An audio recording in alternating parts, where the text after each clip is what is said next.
Dr. Gold in the lab, Twitch stream glowing, formulas flashing, minds wide, knowledge flowing, equations on the board, numbers never sleep. Teaching math and physics while them haters count sheep. Actual education, tune in and get schooled. Flipping textbooks, breaking all the rules. From Newton to Einstein, concepts elevate. Keep the stream, it's the key to our fate. Dr. Gold dropping gems, knowledge raining down. Actual education making scholars all around. Perpendicular minds, angles sharp as ice. Maths and physics, yeah, the future's real nice.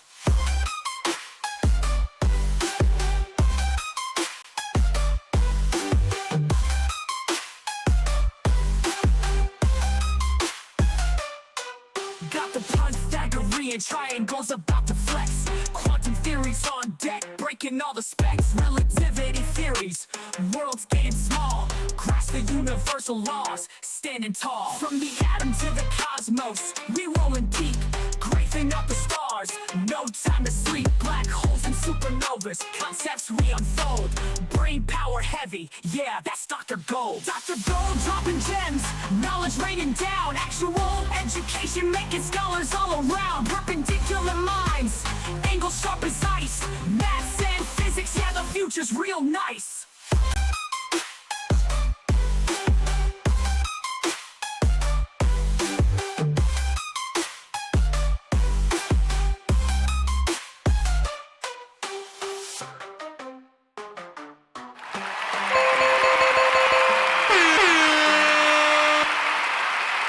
What is up, everyone?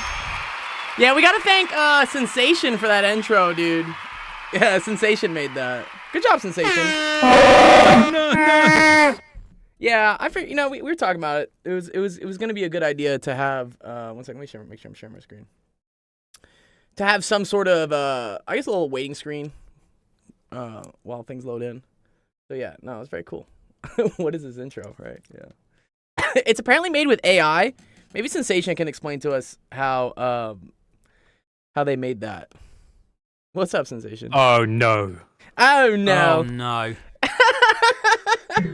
Did you see it on Twitch? Did you see the intro? I did. Yeah, that's pretty cool, dude. I like that rap, dude. That rap is sick, man. And Tell me what to do. yeah, honestly, yeah. Well, I'm curious what your prompt was, because honestly, the beat is pretty sick too. I was a big fan of the beat. The beat was pretty cool. I'll not tell you. Is it using Suno? It is because I asked Penn for some help and he was just like, just use Suno. I'm like, Oh yeah, just use Suno, yeah. Yeah, Suno, I think, yeah, we've used it before. At least it's not like those terrible intros in 2017. Agreed. Yeah, those ones suck. Yeah, AI did all of that. Sensation put in the prompts. You have to put in the right questions for it to come up with the right stuff, but the music, the lyrics, all that was created by AI.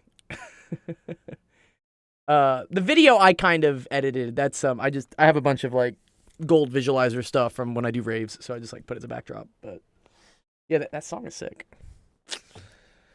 Sick. Cool. All right. What is that, Ace Dog? What is that with the fingers, bro? What is this? What? Excuse me? What? I'm confused by that. That reminds me of the Arthur Fist meme. Anyone know the Arthur Fist meme?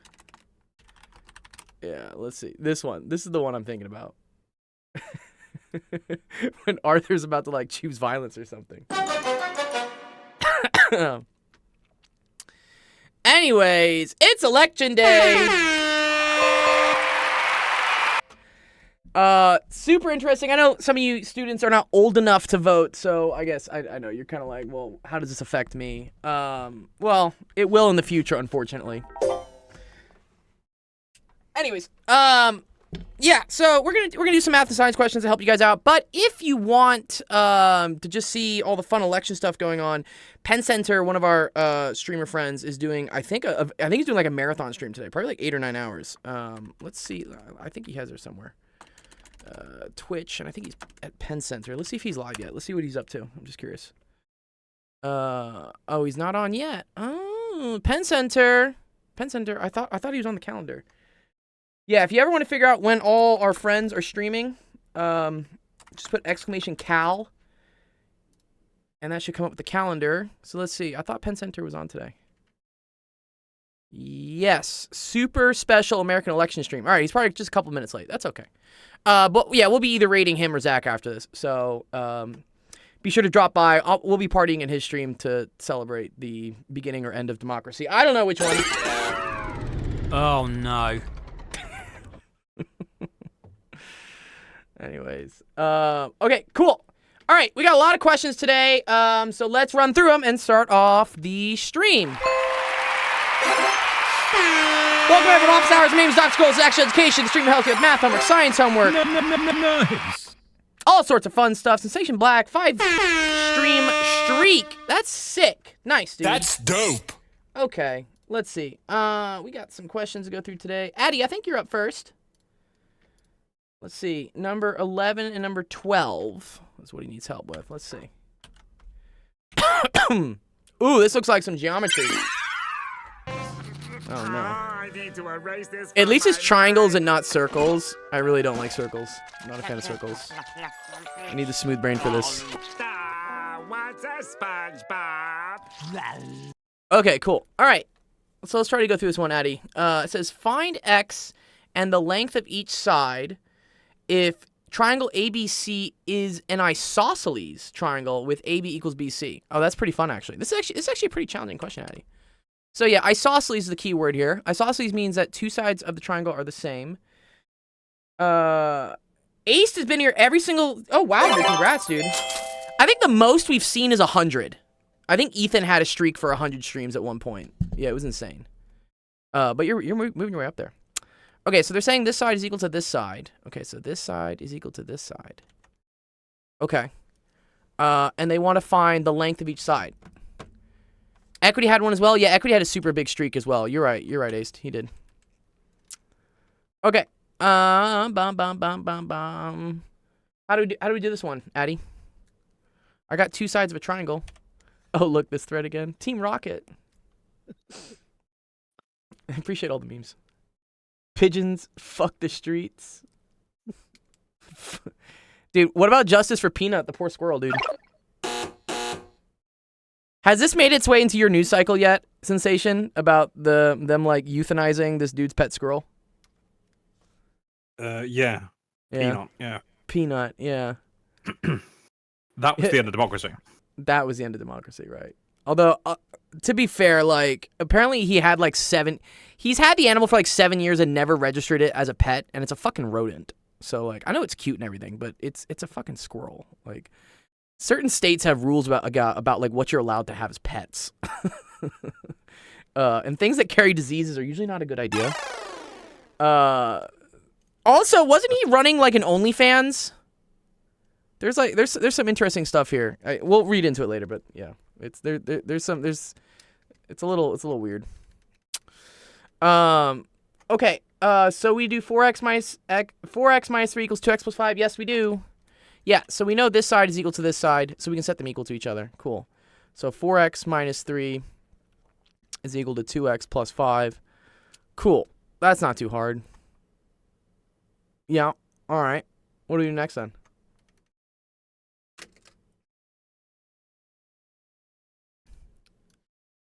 This is pretty easy for you, Addy. I'm going to give you something harder.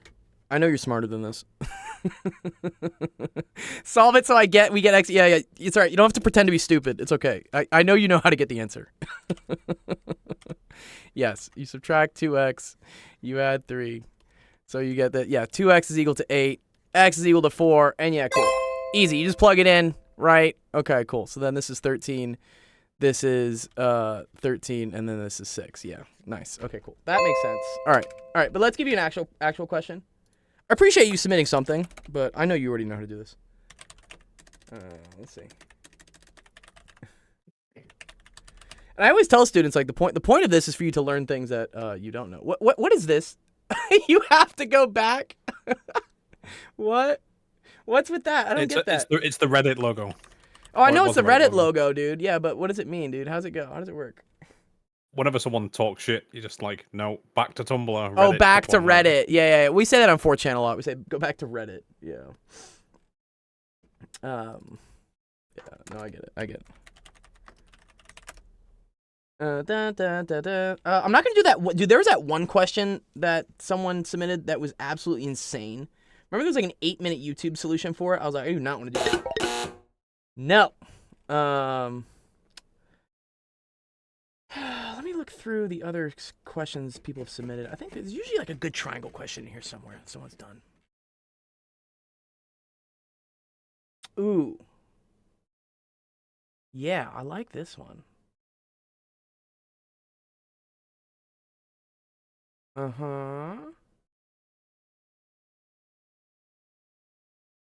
Yeah, let's do this one. I think it's a good one. Addie, we're gonna make you use your brain this time. What grade do people do Algebra 2 and Pre-Calc? I mean, it depends. I have kids doing Algebra 2 in 10th and 11th grade. I did Algebra 2 in, I want to say 9th grade. What's this one? Kermit? God damn it, Sensation. Sensation, did you see the one about, like, the sunscreen that they were locking up? That's a funny one. Thanks, Critical. Wait, why were they locking up sunscreen? Well, okay, so we'll go into this, but there's a big, like, petty theft is a big problem in the U.S., so they started hiding all the expensive things that people were stealing, like, behind locked doors in grocery stores. So, for instance, if you want to go buy deodorant, you have to go to the front and ask for someone to give you a key to then get the deodorant and then bring it to the front and you pay for it. I don't know if they have that in the UK. We have it here in the U.S. Perfumes. Yeah, okay, like yeah, they do it for just fucking basic health and hygiene at this point because people are just But stealing like it. links or axe Yeah. or whatever you want to call it. Yeah. That's like a pound for a thing. So just no. Exactly, right, yeah. So they're doing it here. It's actually was on the ballot today. Thanks, Critical. Okay. Addie says, I'm going to try and learn Algebra 2 for summer this winter. I've seen locked up toilet paper. Yeah, what? It's like messed up. Excuse me? Okay. This one was fun. I think this was a cool one. What grade are you in, Addie? Like, what grade are you in? What math are you in right now? You know? What are you learning? Because I can tell you what you're going to learn next. Nothing.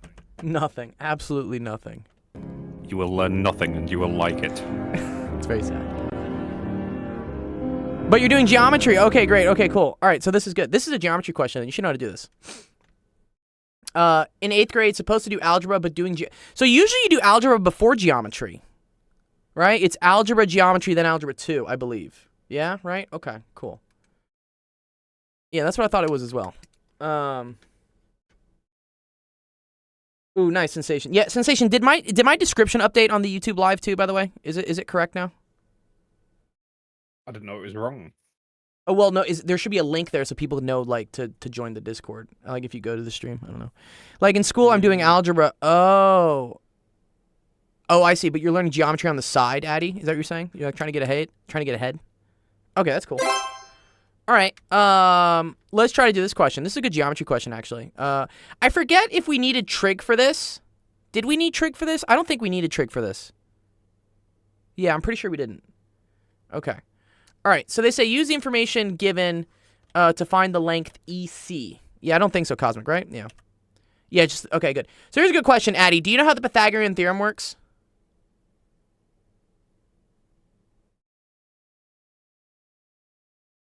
Yeah, I'll at you, Critical. Okay, cool. All right, so you know how so you should be able to do this using the Pythagorean theorem. Let's try to do it, Addie.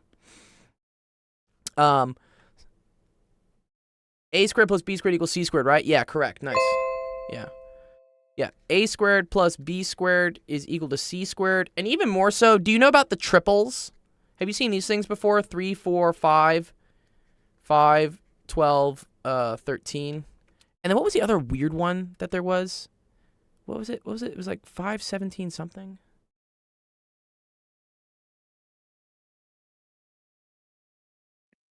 One of them has 17 in it. Oh, you ain't seen this? Okay. Okay. Well, here's how I'm going to... you'll learn something here, Addie. Okay, so 3, 4, 5 is a unique... or not a unique, sorry. It is a solution to the Pythagorean theorem. So look, for instance, here if I start plugging these numbers in, all right? Notice how 3 squared plus 4 squared, right? That's 9 plus 16. is equal to 5 squared, right? This is 25, okay? Do you see how that works? What are we doing here? Oh, nice. Okay, thanks, Sensation. Yeah, that looks good. It's Okay. not there. It's not there? What do you mean it's not there? It's if you like click on your channel and then come out of the stream. It's there, but it's not there during the live section of the exercise. Oh, yeah. Well, it's not in the chat or anything. That's fine. Yeah. Hello? I need to get a chat bot for that. What's up, Zero? I have like a question for I have a Calc AB test tomorrow. I need to know like what is the main difference between the product rule and the chain rule, like when to use it for a question. Sure. No, that's a good one. Do you have any example questions? I mean, I can do example questions for you, but do you have any example like test review questions you have to do for it? Sure. I have my teacher uploaded a test review Fuck yeah. yesterday. Okay, go find a question that like is difficult and you don't understand. Take a screenshot of it and then just put it in the screenshots channel, and then I'll get to it today for sure. And I'll teach you it. Yeah. I'm on unit 3 for AP Calc AB this year. Cool, dude. Cool.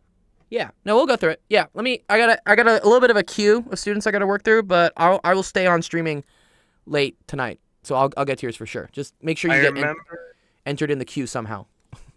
There was like a question in the test from like a previous test where I never figured out what the actual answer was. It was like a really long like question for the derivative of like the e. It's Oh yeah, e written to the in my x. notes. Yeah, that's easy. I can show you how it's, to do it. No, it's so it has. Okay, so it says what is e to the power of 5 sine Uh-huh. to the power of like sine square 5x. I'll write it down if you need to. Yeah. Well, yeah, get a picture of it. Screenshots. So for everyone that, people are new on my channel. It's totally cool. Oh, wait, that's Sensation. Fucking OBS. God damn it, you piece of shit. Sometimes it grabs the wrong Discord screen. Like, because I have you popped out in the chat somewhere else, and it'll pick that. It's supposed to show the Discord, but it's showing you on the Discord. Nothing wrong with you, Sensation. We love your face. Do it again. Do it again.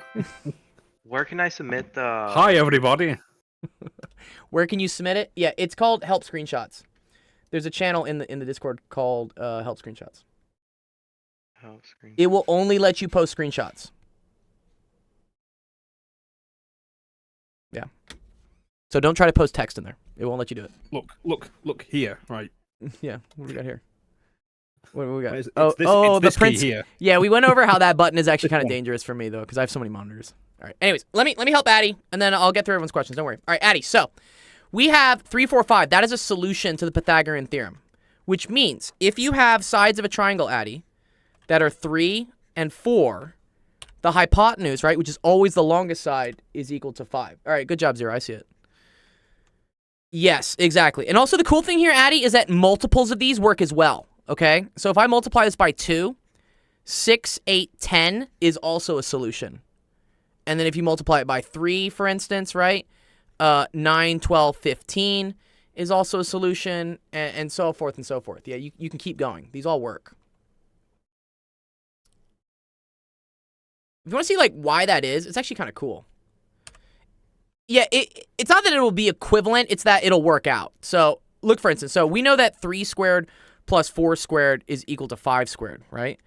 Now let's multiply each number here by 3, for instance, okay? So let's say, for instance, instead of saying have 3, I have 3 times 3. Instead of 4, I have 3 times 4. One second, let me move this over. Let's go away. Yeah, let's say I do this.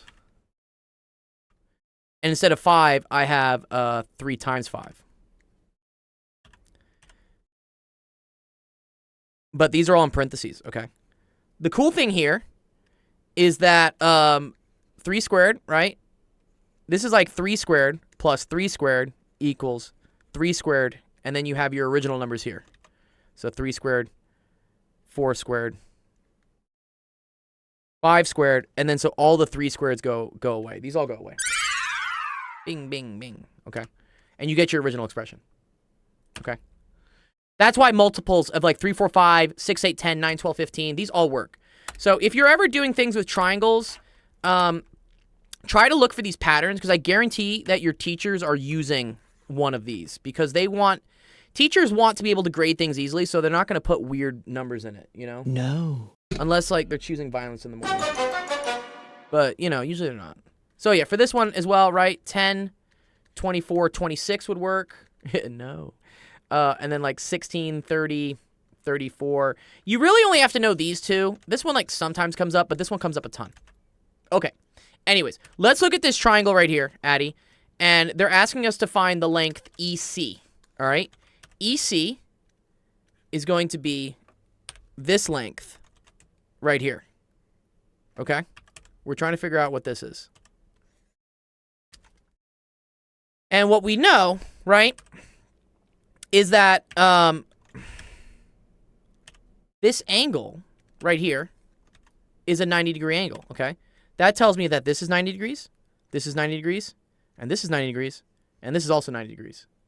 Yeah, right angle. Okay, so what does that tell me about these triangles here? What type of triangles are these? Right triangles. Exactly. And if they're right triangles, that means I'm allowed to use the Pythagorean theorem to figure out all the sides. We love that. Okay. All right, so looking at trying to find this side EC, right? We see, I feel like I'm back in 5th grade all over again. You did this in 5th grade? Excuse me? Well, that's advanced, bro. What? I didn't have to, dude, I was like eating Play-Doh in 5th grade. Anyways, okay, good, Zero. I like that. I like the MS Paint screenshot. That's even better. Yeah. Okay. So we're trying to get to this, right? We're trying to get to this. And we have this, all right? So this is kind of like the triangle we're trying to solve for. Or at least one of them. We could also solve for this triangle, for instance, right? So, yeah, let's try to do some stuff here. All right. So, we know these are all right triangles. What do I need in order to use the Pythagorean theorem, Addy? Like, in order to solve for one side, what else do I need?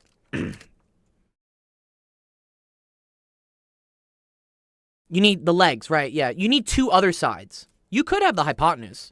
So let's look, for example, here, right? Do you see this triangle right here? I have two of the sides. I have one of the legs and one of the hypotenuse. I have the hypotenuse, not one of the triangles only have one hypotenuse. Okay. So then I could figure out what this side is, AE is. How would I figure out what AE is in, like, this triangle that's happening? Good. A squared plus 20 squared equals 25 squared. I agree. Good. Very nice. Okay, cool.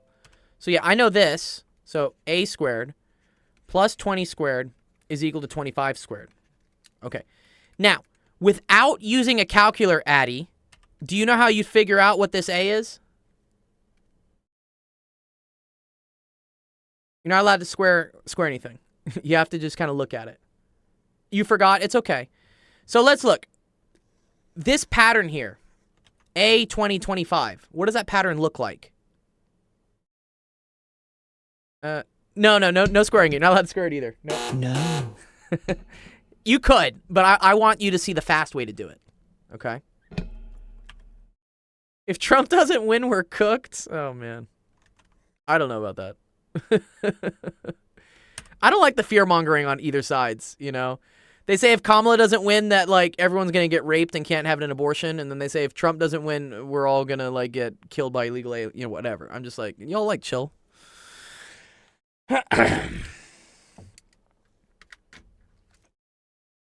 Okay. So, this should look like a pattern to you. Look, A, 20, 25. Let's remember our pattern 3, 4, 5. Does this look anything like this thing?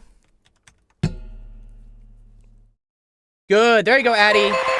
Yes, Addy recognized that, ooh, if I multiply this by 5, right, this would get me 15, 20, 25. And now you can see, Addy, right? The missing thing, the A, that's just going to be 15. Nice. Okay? So that tells you right away, without even having to do this math, you can just put in 15 for here. Okay, so this is 15. Okay, excellent. Okay, so now this triangle is solved. So we're just going to solve triangles until, like, something hits, I guess, basically. Okay, what about this triangle now, Addy? How could I solve for the legs of this triangle here that's happening? This one.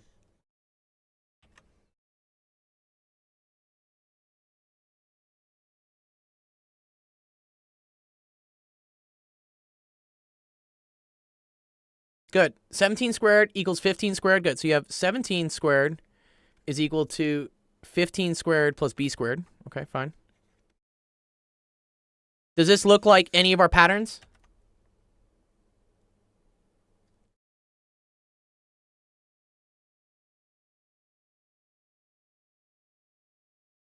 Dude, that Kirchhoff's law, dude, that won't be a nightmare sensation, dude. What? It does. What about this one? Addy, let's look at this one. Note that the order, the order of these two doesn't matter. It could be 15-8 or 8-15 as long as the short ones are first. Yeah, order doesn't matter, right? Because 8 squared plus 15 squared, that's the same thing as 15 squared plus 8 squared. Same stuff. Yeah. So what would this side be? What would this side be?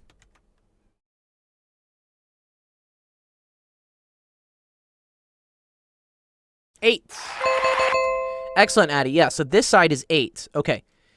Now we have enough numbers to solve, right? Because remember, at the end of the day, we're trying to get side EC here. What can I do to figure out this side EC now that I have this number and I got this number?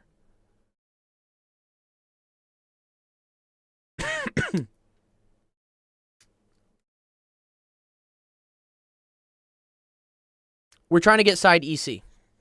Trying to get this.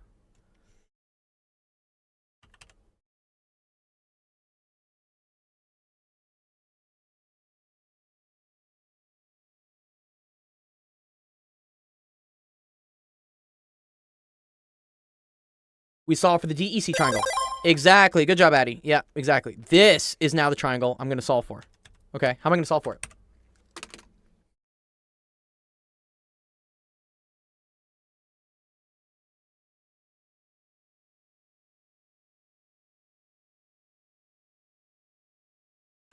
(28 squared equals 8 squared plus b squared. I like that. Yeah, 28 squared.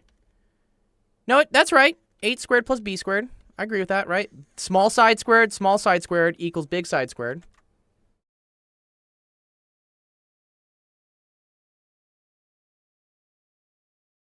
Yeah, you're good, you're good.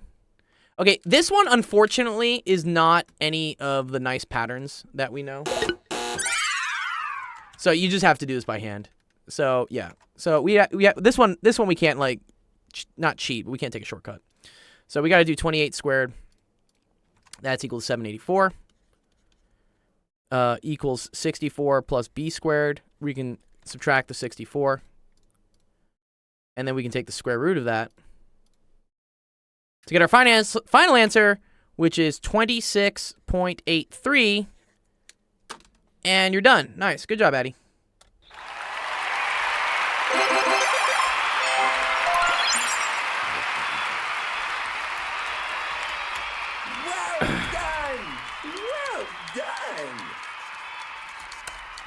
This is so much easier than how I learned it. Awesome. Yeah, I'm glad, dude. Yeah, please. I mean, yeah, take more advantage of this, you know. I know you do a great job earning bond coins for the fitness challenge, and I know you also live in India, so it's fucking hard to wake up for the streams. But we may start doing streams at different times. But yeah, I'm glad you got something out of this. This is the whole reason I make everyone at least come to one office hours, because I want you to at least learn something. So, congrats, nice. I know what you want. You want Minecraft or something. I'll get it to you. If not tonight, because it's an election and I'm gonna be really busy tonight. I'll get it to you by tomorrow. Don't worry. I'll get it for you. Cool. Yeah, you're very welcome. Nice. All right. Okay, cool. Let's see. We got a lot of questions today. Addy's done. Let's see. Ace, are you in the house? Then I got 1K. I got Lost in Saga, and I got 0. Yeah, you're very welcome. Have a good day at school, man. Yeah, Addy woke up at like 6 a.m. this morning to come to our stream so that he could ask a question before he gets ready for school. That's super cool. I love all the wide array of students we have all over the world. It's awesome. Okay. If Ace is not here, oh, someone told me to like ping them or something. I woke up 2 hours early because I got confused.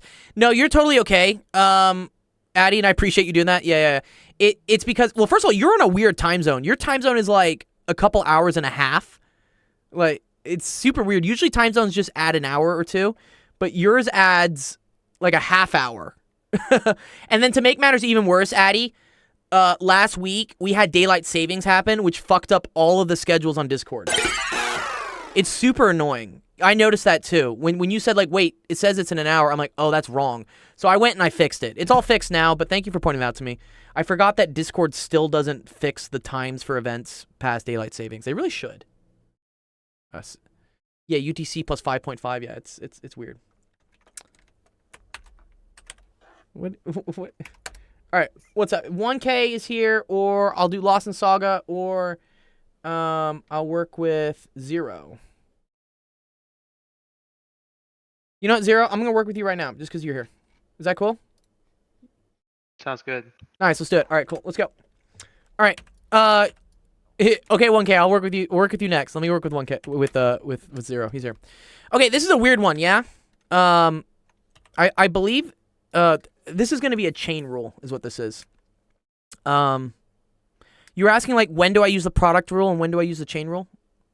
Yeah, I don't really know which one to use right now currently. Okay, so you only use the chain rule when you have things multiplying by each other that both contain X. So an example for this would be the vote counting has started. Oh yeah, we'll check it. So if we have, for instance, like sine of X times X squared, and I ask you to take the derivative of this, you have two different things with X in them, and they're being multiplied by each other. This is where you need to use the product rule. Okay? Can it be like sine x times like z squared? Can that work or no? Yes, but okay, so what algebra, what calculus are you in? Are you in multivariable? Maybe. Okay, so no. So if it's z squared, we don't care about z. Unless z depends on x, which I hope it doesn't. No. If z doesn't depend on x, this is treated as a constant. Okay? So you don't have to worry about it. Okay? All right. The only difference is if you're doing implicit differentiation, and then you do have to kind of worry about this. Are you doing implicit yet? I finished implicit like a couple days ago. I remember like I found your channel because I was like staring at like examples for like 2 hours. Yeah. And then I was like looking for a quick summary of like 30 seconds, and then I found like you in one of those shorts. And I was like, how on earth do I know when to multiply like d or dy or dx like in any of the questions? Because I was like staring at it, and I was like about to have like a breakdown. I was like, I'm gonna wake up at 3 in the morning and study this perfectly because I'm like way too asleep. And then I looked at your questions and everything for like 10 minutes, and it helped a lot. Oh, fuck yeah. Yeah, it's the one time like doom scrolling at 3 a.m. like works out for you, right? I was so like I looked over like 15 YouTube videos to find like an example. Oh well. And right now I have like an entire like unit to go over That's for fine. tomorrow's test. We went over like 2 days ago derivatives of the inverse trigonomic functions. Oh, those ones So suck. I'm Yeah, like arcsine and arctangent. like an hour ago, like every once an hour I was actually like testing myself to remember all 6 identities of arcsine, arccosine, arctan, Yeah, it's arcotangent, like arcsecant, this. arcosecant. Is this what is ddx a sine negative 1 of x? Is it 1 minus x squared? Is that what it is? Well, no, it's I forget which one. well, it is. in the example it says arcsine u, so the Oh. formula for it is u prime divided by square root of 1 minus u squared. Oh, But- okay. Yeah, I'm just missing the square root. Yeah. Yeah. And then where they're doing so instead of u, I wrote x, and then dx. And then the reason why they're saying u prime is because if what you're taking the derivative of here, let's say this, right?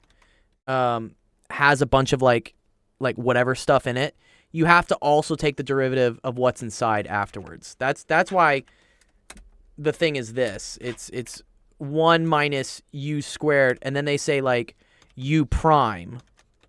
So they say like That would box be 2x square. in this case. Good. Yeah, you have to take the derivative of what's inside. That's the chain rule part of this. Yeah. Have you seen my video on the chain rule? I think so, but like I Yeah. haven't gone over like since like 2 weeks ago. We Okay. had a hurricane just hit in Florida, so like we Oh, got like fuck. really behind him. We got really behind. No, I got you. You're totally fine. And like, yeah, College Board doesn't give a shit, right? They just say like, keep moving. So mad. Yeah, I had like Sucks. a load of exams after the hurricane. That's fucked. Okay, here, let me help you with this example. And then along the way, some things should click. All right. So whenever I see like some complicated shit going on, right? I want to try to write it in what I know is the simplest thing I know how to take a derivative of. Okay? So I see like e to the like all of this scary garbage, right? I'm going to just pretend that all of this is just like a box of things, and just I'm not going to worry about what's inside, okay?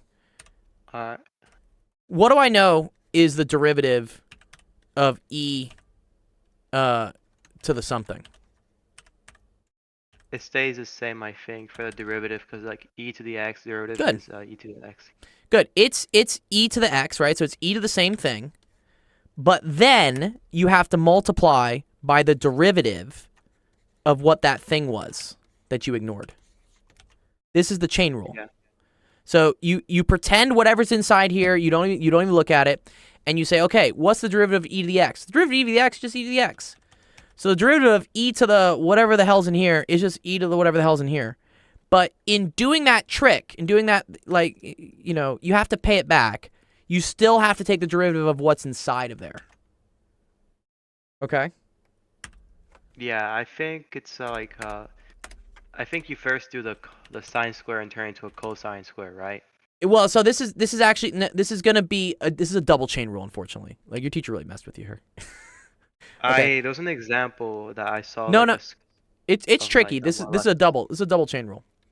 Okay, so this is 5 sine squared. Actually, this is a triple chain rule. Wow. Okay. I'll show you why. Yeah, I this- spent okay. like 20 minutes in the class exam doing that, but I already finished all the questions, and this was like one of the first questions in the test, so I skipped it completely. No. Yeah, this one sucks. Okay. So anyways, so e to the whatever is the same thing as e to the whatever times the derivative of what that whatever thing was. Okay. So I can replace this, right, with what this was now. So I'm going to say, cool. This is 5 sine squared of 5x. Okay. That's in the exponent. Yeah. Oh, I need to make some room. We're going to have to make a lot of room because there's a lot of stuff going on here. Okay.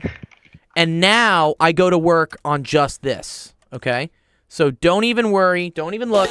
Don't even look at what's happening back here anymore. We're just focusing on this. Okay. So now I have to take the derivative of 5 times sine squared of 5x. Okay. The first thing you kind of want to do is to see if there are any like multiplying constants you can just pull out just to make this thing look a little easier. Okay. So looking at this, are there anything just multiplying through that you could just pull out? You can pull like sine square, can you, right? No, sine squared is a function. And also sine squared like has stuff happening to it. What about 5 here? You see how it's just 5 times this? Yeah, it's like You can 5x squared. You can pull the 5 out Hmm. in the front. You understand why that is? Here, let me show you. Okay. Let's say, for instance, I want the derivative of 20x to the 4th. What would that derivative be? 80x to the power of 3. Good. Now, okay, let's say instead of like leaving the 20 in there, I put the 20 out front. And then I just take the derivative of x to the 4th, and then I multiply by 20 afterwards. Do you see how you kind of get the same thing, right? Because this becomes 4x to the 3rd, all times 20, which is then 80x to the 3rd. Right? Doing this derivative gets me to here, and then the 20 comes in and gets me the same answer. Did you know that? It's okay if you didn't. Where does the x to the power 4 come from? Is that like an example of like a separate thing? Yeah, it's a totally separate example. Sorry. Yeah, this is Okay. not related. I'm just trying to show you like how things work. Yeah. Does that make sense though? Does it make sense if you have something just multiplying, you can pull it outside the derivative, and then Like just multiply. Coefficient specifically, it's like so the Yes. 5 is separate from the sine x from the sine square. Good, but the sine squared is not separate from the 5x. The sine squared is acting on the 5x. But the 5 isn't. The 5 is kind of part of the story, and we'll get to it. Okay, so let's look at this, for instance. Okay, this is where things get a little tricky because it comes down to how this is written. This tends to kind of mess with students. They're like, wait, why is it sine squared 5? You know, this looks fucking weird. Really, what this is saying, this part right here, this is the same thing as saying d dx of. Here, let me do different colors. Sine of 5x, and then it's all of that being squared. Jeff with the trolls. Okay? Yeah. All right. So, yeah, instead of writing that, I'm going to rewrite it like this cuz it makes it a little bit easier to see the chain rule aspect of it, okay? Okay, so now I'm taking the derivative of, again, some hot garbage here, squared. So what I'm going to do is I'm going to pretend that I don't even care what's inside here. I'm just going to say what's the derivative of some nice little pink box squared? It's like 2 times the pink box to the Good. power of 1. Exactly, good. Yeah, so this becomes, right, yeah, 2 times the pink box to the power of 1, right? Times, we still have to do the derivative of the new pink box. Right? Because that's always the cost. The cost of us simplifying this is that I still have to go, take the derivative of what I just like blocked out. Okay? It's like if you eat a bunch of pizza, you're going to have to run eventually. Like, you can be like, oh, I'll just eat whatever the fuck I want now. It's like, okay, but you're going to have to go exercise eventually. Like, we're kind of just like kicking the can down the road. We're doing this with derivatives. We're doing all the simple stuff and then delaying actually doing the full derivative next, okay? So, this whole thing here, right, became 2 times whatever the thing was to the first times the derivative of the pink box, okay? So now I can replace the pink box with what it was, right? So this is 2 times sine 5x, and that's all to the first, right? Which is the same thing as just 2 times sine 5x, right? Or really, it's only the sine 5x that's to the first. I mean, the 2 isn't to the first. So 0. This came down, right? And then the power became 1. And then so that's 2 sine 5x. Did I lose you here? No. I'm Okay. just like so confused how you got a times 5 at the beginning, like. Oh, I pulled the 5 out. That was from here. Yeah, like, but how can you let it, like, how does it allow you to pull the 5 out? Like, what can be proven to, like, let you do that? So I haven't Isn't pulled it- this. I haven't pulled this 5 out yet. This 5 has not been pulled Okay. out yet. The 5 we're talking about, the one here, that comes from here. So, like, that's, like, basically. Let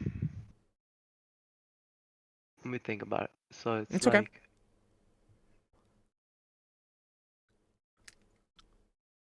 Okay, so basically, you did a pink box next to the 5. So Mhm. 1 minus 1 is 0, so 5 times 1 is 5, yeah?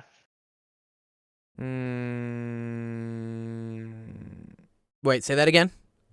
So basically, you put the pink box right next to the 5, and basically the derivative of that. So it's like 1 minus 1 is 0. So the exponent turns out. There are a couple pink boxes.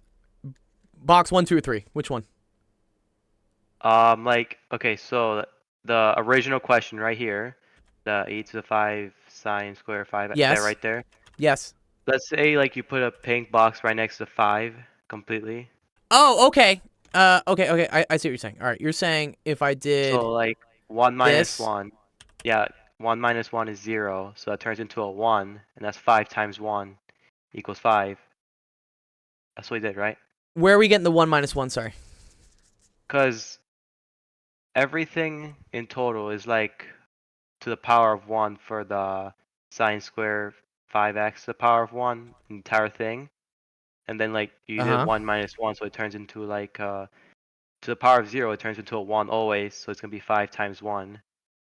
And then that's where you got the 5, right? And then you put the times Are you derivative. talking about like are you doing the product rule here on this? Is that what you're doing? No, right?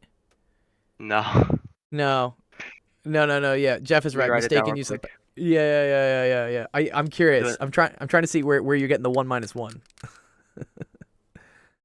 All right, I'm doing MS Paint right now. Hold on. Yeah, MS Paint, dude. It's okay, dude. Take your time, man. We'll get it. But trust me, this is a tricky question your teacher gave you. It is tricky. I should have used different colored boxes, honestly. I'm tempted to do it with different colored boxes.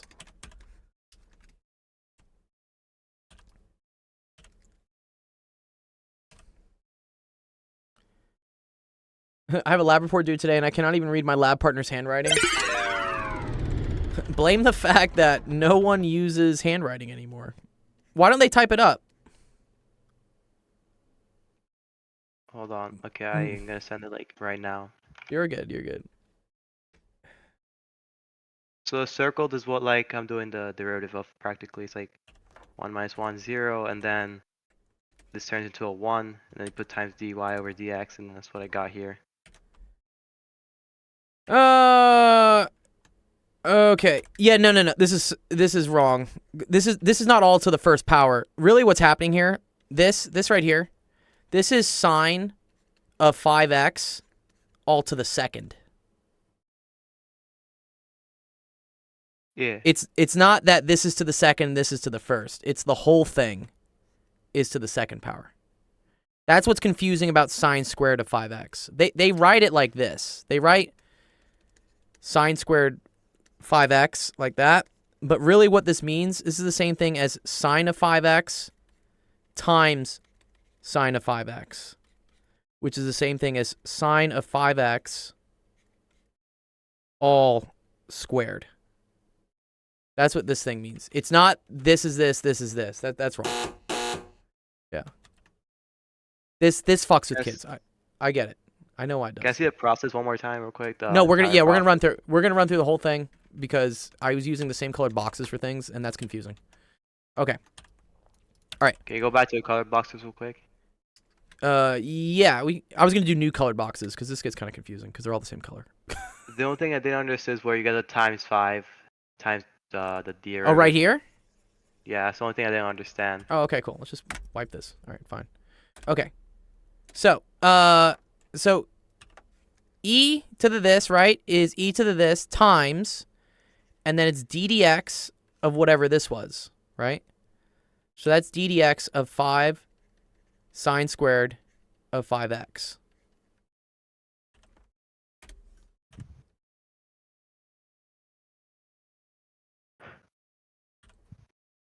We'll get this. Don't worry. I know this is tricky, but I want it to click. It will click. It just takes time. Let me move this over. So here. So we were taking the derivative, right, of e to the 5 sine squared of 5x, right? Do you understand this part, Zero, so far? Yeah. Okay, cool. I'm going to show you where the 5 comes from. So we have e to the box. Good. I understand you pull it out, but I don't understand like how you're able to pull it out, like how they allow you to do it without like getting it wrong. Okay, I'll show you. So e to the this is e to the this times the derivative of this. Okay. Now let's just look at this part. Okay. This is ddx of copy, come on, girl. Of this, yeah? Yeah. And you're wondering, how am I able to take this 5 and just put it here? Yeah. Oh, yeah. That's just a multiplicative. Anytime you have something multiplying and it's a constant, you can pull that multiplying constant out. How out come front. it just doesn't turn into 0? Okay. All right. So let's pretend this is the chain rule. Do you want to pretend it's a chain rule, for instance? Let's do that. So let's pretend I have d dx of 5 sine of x, and I'm going to treat this as a thing, right? And I'm going to treat this as a thing, okay? So this is good. This is a good review of the chain rule. So when I take the derivative of something times something, what does the product rule tell me to do? The product rule formula is what you're asking, right? Yep. And the reason why you have to use the product rule here is because you have two things multiplying by each other. Product rule is f prime g Good. plus g prime f. Good. So it's the derivative of the first thing, right? So d dx, or here, let me put different colors for things. So it's the derivative of the first thing, right? Times the second, plus the derivative of the second thing, right?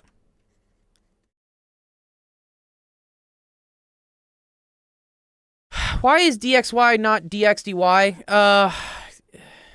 It just isn't. I'm sure there's an explanation for why it is. I'm just telling you the rules. The proof of the product rule is interesting. Yes, Jeff, show them where the proof is. Okay. Okay, so here it is, right? So derivative of the first thing times the second, right? Derivative of the first times the second, plus the derivative of the second thing times the first. Does that make sense so far? Yeah. Good. What is the derivative of 5? 0. 0. I don't care what this is. 0 times whatever, this is all going to go away. Okay. Does that make sense? Yeah, 0 times sine x is 0. Cool. Okay, so now what I'm left with is the derivative of sine x all times 5, right? Do you see how this is the same thing as 5 times the derivative of sine of x? Yeah, it's a 5 times 5 cosine x. Okay, do you see how that's the same thing here as when I'm taking the derivative of a constant times sine of x, I can just pull the 5 out in the front and then keep doing the derivative. It's because if you were to do the product rule, when you do this derivative of a constant, this thing goes away.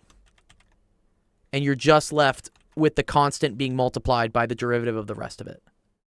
Does this apply, let's say, towards cosine x times sine x? You can pull the cosine x out of... No. No? Only towards The- constants? The only thing you're allowed to pull out is a multiplicative constant. Okay. Yeah. So If it has pi x, works. pi works. Yeah, anything that's a number, totally fucking cool. If it has x in it, no, you can't do it. Can't do it. Only things that are just numbers. E. E's totally cool, as long as it's not Okay. e to the x. If it's e to the x, you can't. ln. As long as it's not That's ln of x, it's got to be ln of a number. Just like, I don't know. Just like, is your x there? Don't go. Yeah. Natural log. I don't remember natural log exactly. Ln is the same thing as just log. It's just base e. It's like whatever. Okay. All right. Okay. So we're cool with like pulling this 5 out. Yeah, far? I just like... Okay, We- if it's a constant... Constant, we can pull it out. If you can just pull... Alright. Yeah. Okay. Only if it's Like a multiplying. shortcut. It's a shortcut. Yeah. Well, it's a shortcut you want to know because otherwise you're going to be taking a really long time to do these questions. Okay. All right. So now I'm taking the derivative of sine squared of 5x, right? I'm going to rewrite this as the sine of 5x all squared. Okay?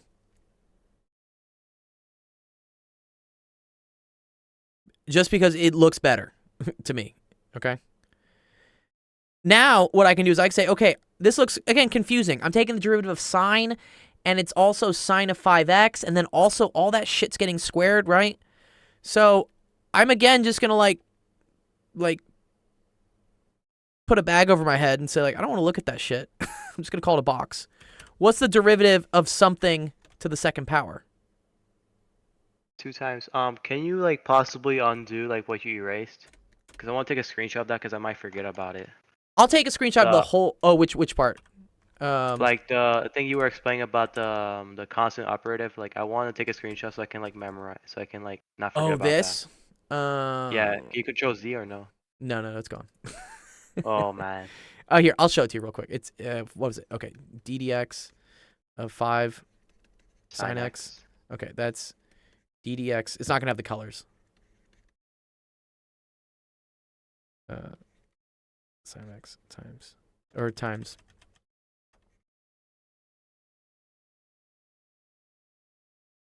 And then this goes to 0. So now you're just left with 5 times ddx of sine x. Yeah? Like a little bit better? Hold on. We're gonna like put some colors. How come like when you're doing the derivative of sine x, it's not just dx times dx? You mean here?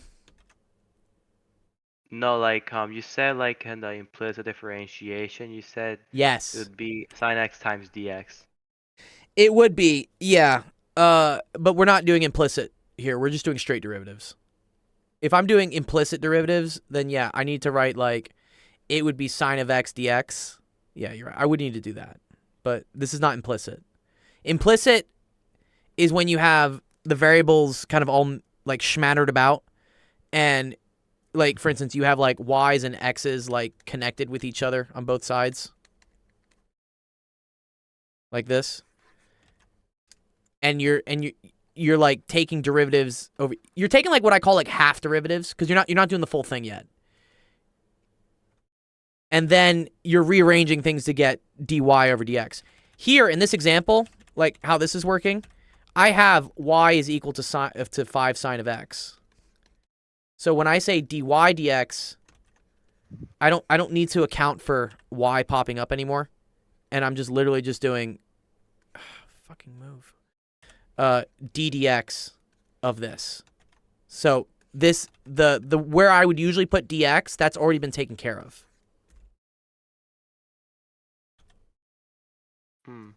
Yeah. All right. This is not implicit. Implicit is when x and y are like on a bunch of sides and you're just trying to figure it out. And quotient rule is completely different from like the implicit differentiation. Quotient rule is like Yeah. product rule but longer step. Yes. Yeah, you can also write the quotient rule as the product rule and the chain rule if you really want to. It's another way to do it. Can you turn the product rule into a chain rule? No. Oh. Yeah, no. Only quotient rule? The quotient rule can be represented as the product rule with a chain rule. Yeah. I'll show you how in a bit. It's okay. Let's do this though. Let's get here so far, right? Yeah, exactly, Jeff. So I agreed that I could pull the 5 out, and then I have of sine squared 5x, but I'm gonna write this as sine of 5x all squared. Okay. I understand why this is tricky, especially for like your generation, because you have to keep in mind like a lot of things that have happened in the past. Like if your attention span is shot, you're going to get fucked on this because it's so hard to remember like, wait, which one was I doing the derivative of? I totally get it. I understand why it's confusing. And especially when like TikTok is just like blasting you with like, go to the next thing, go to the next thing, go to the next thing. It's okay. Like, I know why this is tricky. Okay. But let's see, right? So I now like just don't think about stuff behind, just think moving forward. That's why we've written everything down so far, because we'll come back to it. I need to take the derivative of sine squared of 5x, which is the same thing as taking the derivative of sine of 5x all squared. This is a complicated thing. I don't know how to take the derivative of all this stuff going on. But I do know how to take the derivative of something squared. What is that going to give me? 2 times the green box. Good. Okay. And then what's the thing I can't forget? What's my price for doing that? Times d over dx. Of the green box, right? Okay. Yeah. So this equals 2 times the green box times d dx of the green box. Okay. So now we can remove the green box, right? Yeah. That stays like that. Okay. And now we're taking d dx of the green box. So d dx of sine of 5x. Okay. And you have to remember that this 5 out front here, right? This 5 is gonna like eventually multiply through everything here as well. Okay. We'll put it all back together at the end. Okay. So now I move on to my next derivative, which is here. Okay. Now I'm taking the derivative of sine of 5x. Do you know what the derivative of sine of 5x is? Cosine 5x. It is. Okay, so close. So you know the derivative of sine of x is cosine of x. So you can do this again. I can take, I wish these boxes would default to, okay. You can take this, right? We know the derivative of sine of box, right? That's equal to cosine of box, right? But again, the price for doing this is I still need to take the derivative of the box. Okay? So now that's cosine of 5x times the derivative of 5x. What's the derivative of 5x? 5. Good. This is just 5. Okay. Now, we have to put everything back together. Okay? So, here, I'm going to copy this all onto a new page. What the fuck was this? Okay, whatever, this can go away. Okay. Okay. So, we knew that all of this, right, was equal to 5. Yeah? d dx of 5x was 5. So I can get rid of this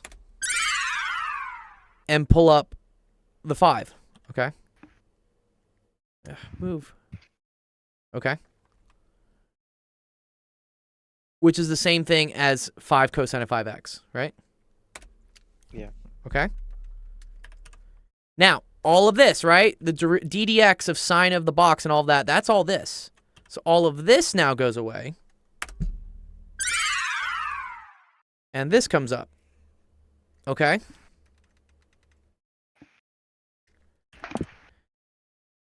Now, all of this was this. So now this goes into here. We get rid of this.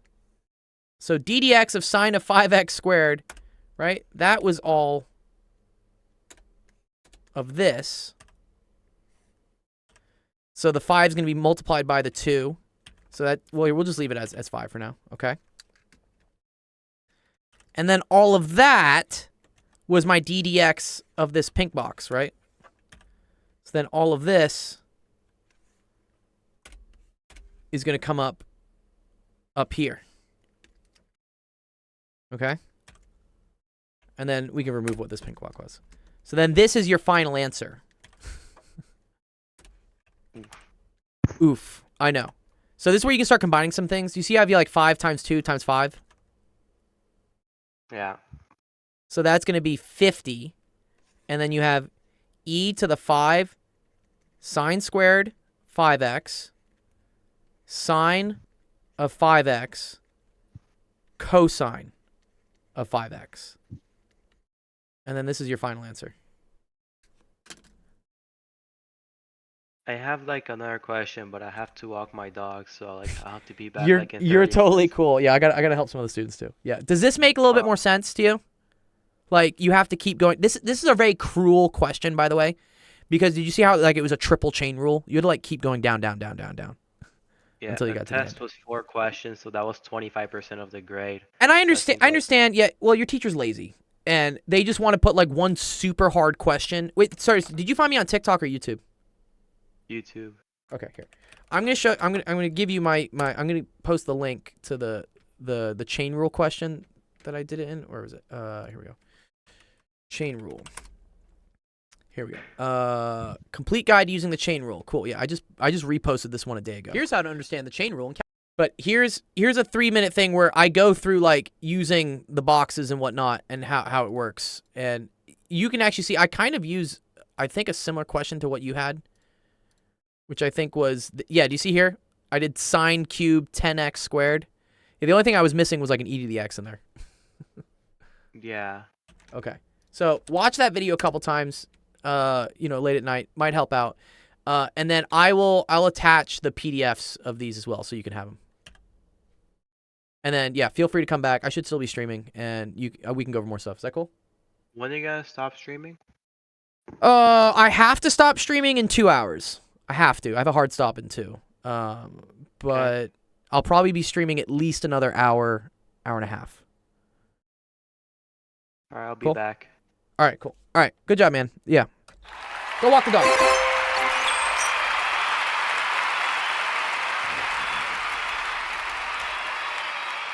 Well done! Well done!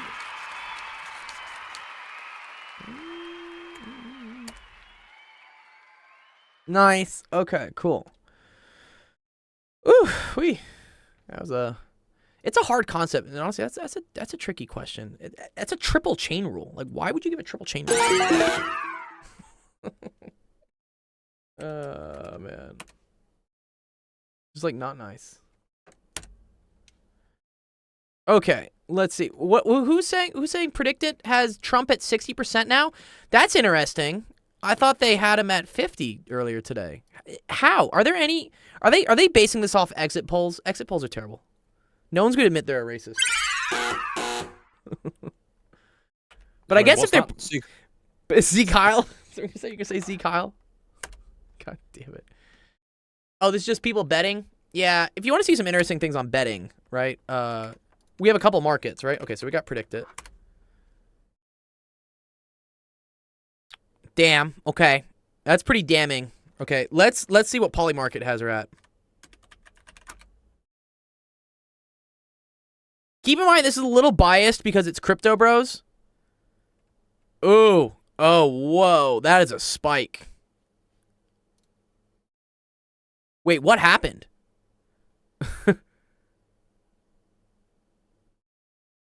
Betfair is a British one, but we can't get there from here. Sensation can.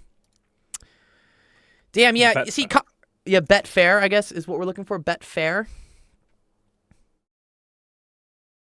Jesus, what happened in the last... That looks like the last hour. Jumped from 58 to 69. What's up, Equity? Good to see you, man. Oh, just watching democracy. I mean, technically, this is democracy at play. Like, people are voting, so... all right, let's look.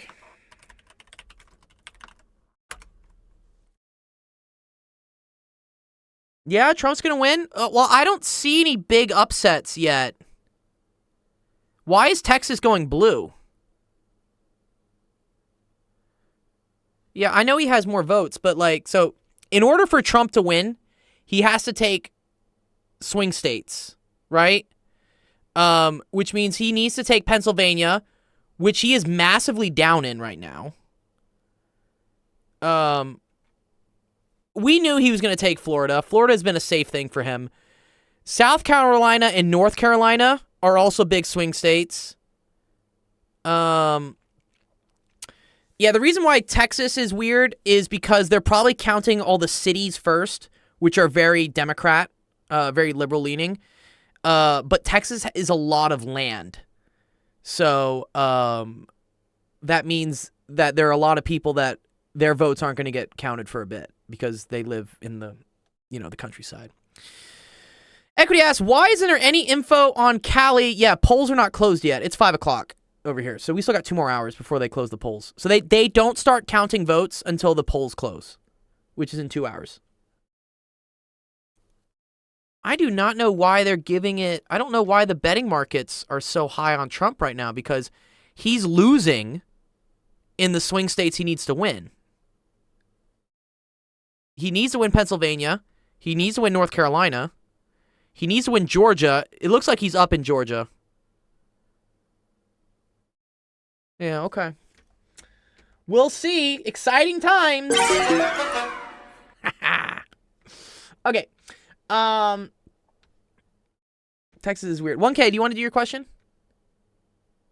If he loses those swing states, does he mean he's going to lose? Yeah, most likely. It's unfortunate how the Electoral College works. But, yeah, elections at this point have come down to like a chess match. There are certain key states you have to win. And if you win them, you end up winning the entire thing. All right, 1K, let's do yours. It's not cool. Yeah, according to 538, no major upsets. I agree. Looking at the map, I don't see anything serious. I did vote. Yeah, I definitely voted. Yeah, I voted today.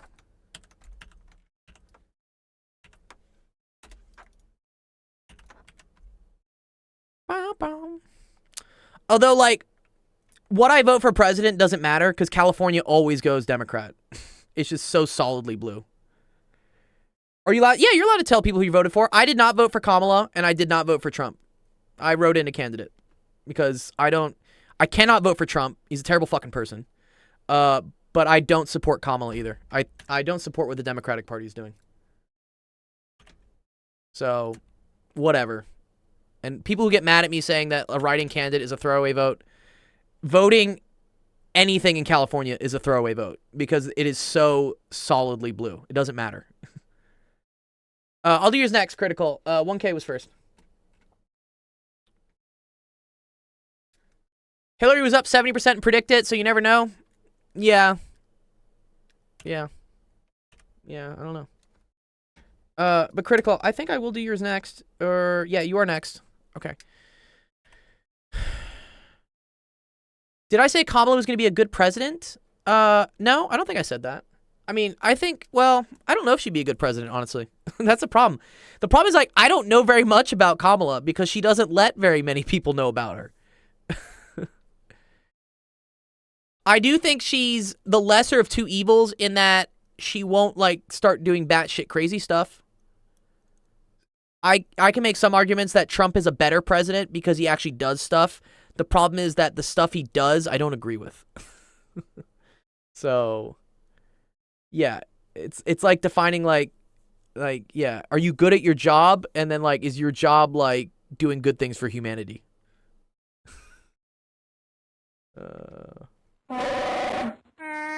Oh, wow, thanks, Sam, for the resub.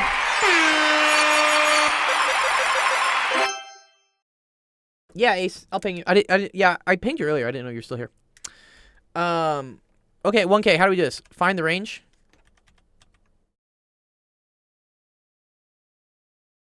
You said something about she isn't relatable, but she's a good candidate. No, I think she's a terrible candidate. She's a career politician, which means in terms of being a politician, she's a better politician than Trump for sure. I just don't know if, like, traditional politician is what we need these days. 4 more months, so I gotta make more badges. Yeah, thanks, Sam. I'm gonna have to do it. Wait, don't I have a badge? What's my badge? I have the 36, right? Yeah. I already have the 36.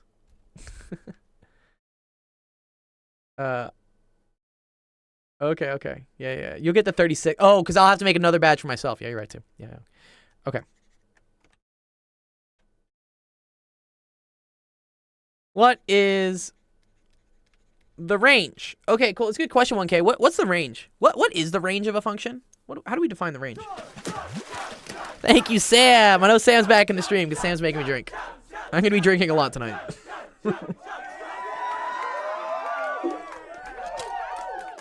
Thank you, Equity. Yes, it is the Y values, right? Yeah, North Carolina is a swing. Yeah, exactly. Yeah, we'll see. North Carolina's a bit. That's my hometown, actually. Not my hometown. That's my birth town. I was born in North Carolina, actually. Yeah, so we're saying, like, what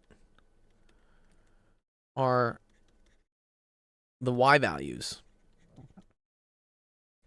this touches? Okay, cool. It's a pretty cool question. Yeah, sorry, I was born in Chapel Hill. Sorry, my home state. It's my home state.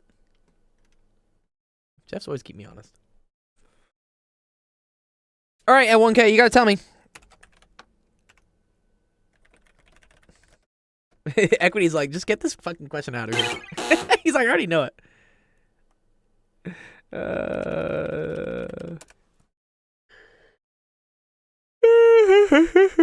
I get tired. I need coffee.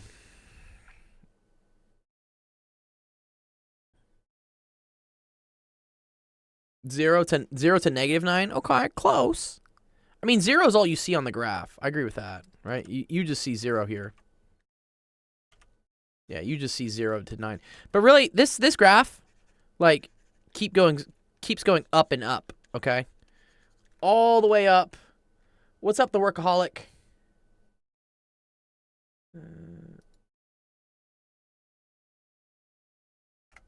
You want to say hi?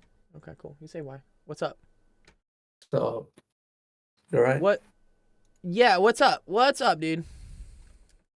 Yeah, I'm watching the polls. Nothing much. Nothing much. Yeah, yeah, the poll. I think nothing crazy has happened in the polls yet. I think. Yeah. Yeah, we're kind of just Nothing standard. much. Nothing crazy yet. Nothing crazy yet. Yeah. Let's see. Okay, so 1K. Yeah, it goes past 0, bro. It goes all the way up to positive infinity. Okay, when you're looking at the range, you got to see what are the lowest values of y, what are the highest values of y, and then you got to list it from low to high. In this case, the lowest it drops down to, right, is -9, and the highest it goes up to is positive infinity. Dr. Gold, is this gonna be a 2-hour stream? Yeah, probably at least, because I still got to help a lot of students today. Yeah. Might be a 3-hour stream, honestly. No, wait. Yeah, it might be 3. Okay. Yeah. So here's a good question. Yeah, of course. Yeah, ask a question, dude. I'll do it. As long as you're awake, I'll do it. All right. 1K.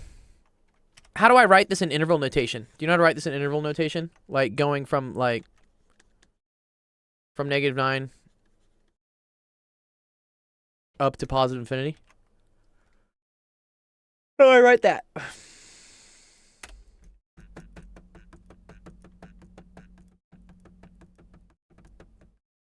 You don't know? Okay, that's fine. Okay, so you're going to put a comma, right? This is always the low number. This is always the high number, okay? And then you need to use either a parentheses or a bracket. You will always use a parentheses with any of the infinities. Parentheses means it can't actually equal that. And we use this with the infinities because nothing can actually equal infinity. Infinity is like an abstract concept. It's not a real thing. It's like a bajillion whatevers. Like it's bajillion gazillion something. So you always use parentheses. You use a bracket here on -9 because this can actually equal -9. Okay, do you see how like there's like a solid, like the graph actually touches -9. So that's why you would put a bracket here for the -9. Okay.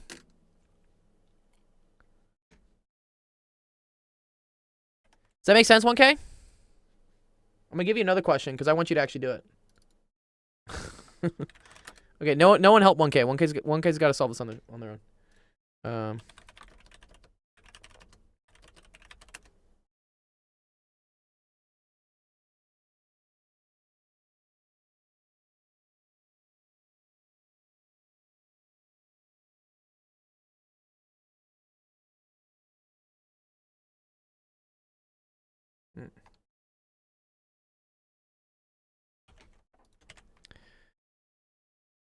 Yeah, one sec, guys. Here we go. Okay, here. I want you to tell me what's the domain. Oh, this is a very big pen. What is the domain of... Let's do an easy one first. Well, actually, they're not all really easy. Okay. Let's do the domain of this one.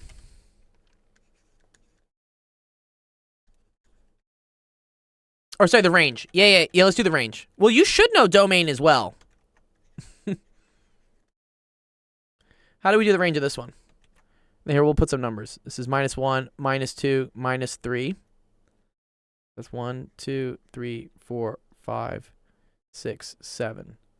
So this is minus 7, comma, minus 3. That's the point. I'm just going to give you the points for things.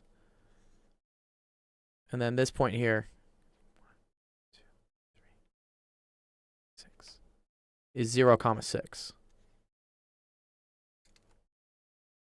So he says 6 to infinity. Oh, 6 to negative infinity. Okay. A couple things here that are a little bit wrong. So you wrote 6 negative infinity. Okay, first of all, you have to always write the lower number first. I know you see it like, oh, it's 6 and it goes all the way down.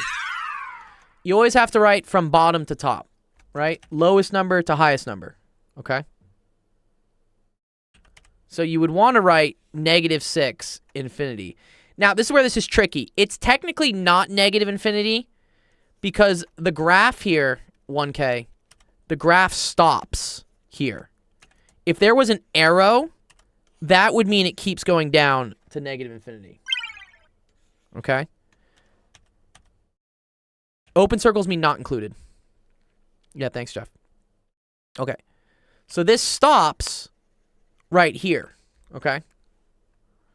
You were good with the 6. I agree with the 6. The 6 is cool, right? That's the highest this thing gets to. Okay? But what's the lowest it gets to?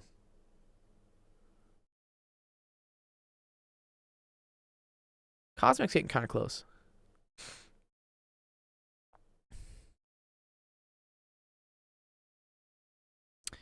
-7, -3. That's the point, okay? But remember, range is concerned with the y values, right? This is always the y values. Okay? Which one of these is the y value?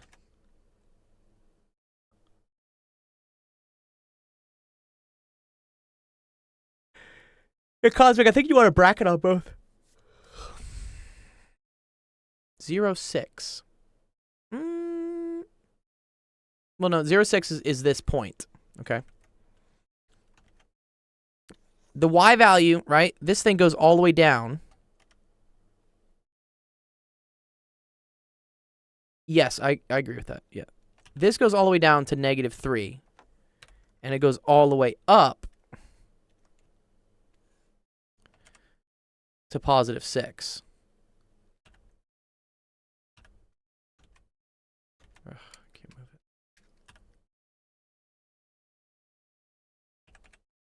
Okay. Do you see that? Yeah, the 0, 6 is the point. That's what the point is. The point is 0, 6. But you want to look at where the y values are. So the range for this one would be -3, 6, and then you put a bracket around both. Because there's a solid circle here at y equals -3, and then 6 is a part of the graph. So that's why I put a bracket. Okay?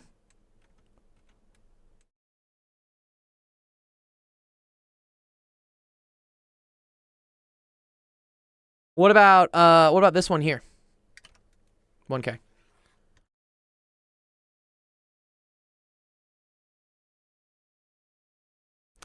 This is -7, and then what's that? 1, 2, 5, 6, 6, 7, and then this just like keeps going. Okay. What would we say is the range for this one? Or it's 6, -7. Sorry, I put the wrong. I forgot the negative. Uh-oh.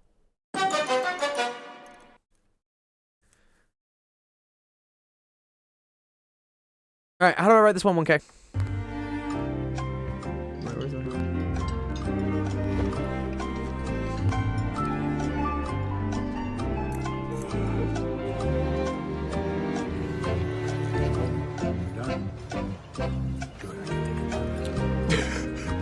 Oh, man. 1K, where'd you go, baby?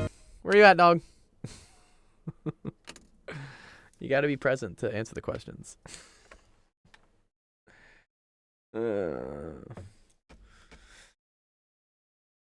So the y-intercept, I don't care about the y-intercept. We want the range. We want the range. What is the range, 1K? Range. What is the range?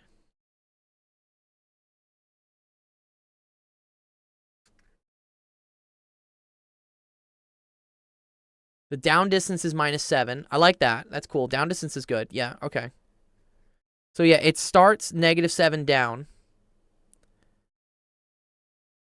-2, -7 is not really what we want to deal with. No, I agree that the y-intercept it's close to -2. It's not actually -2, but that's not information you want. That's just like saying garbage. You're just like saying random numbers.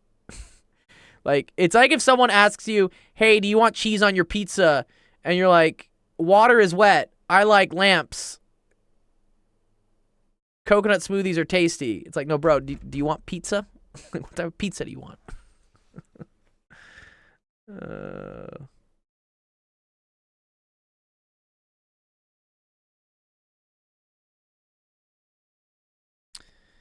Dun, dun, dun, dun, dun, dun, dun.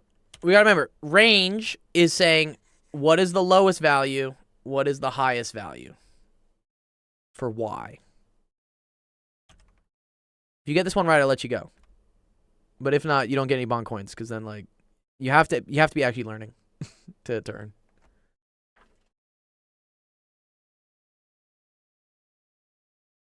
Ooh, wait, yeah, okay, there we go. Yeah, come on, yeah, come on, pay attention.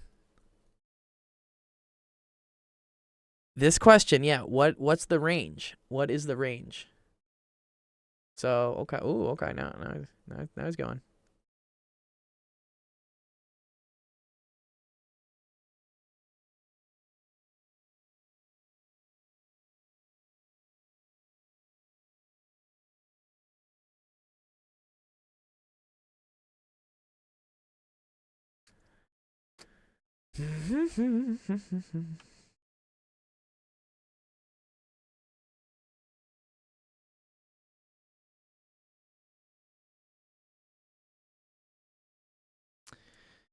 -1. No, why are we saying those numbers? Why are we saying -1.75, -7? I don't think you understand what range is, which is important, 1K, because that's what your original question was, right? Let's look at this, right? What's the range? Because it's not exactly on the point. Yeah, but that's not what we're dealing with. Range is saying for a graph, right? For a graph, what are the y values that it touches? Y values are here. These are y values. It's not where does it touch the y-axis. It's saying how far down does it go and how far up does it go.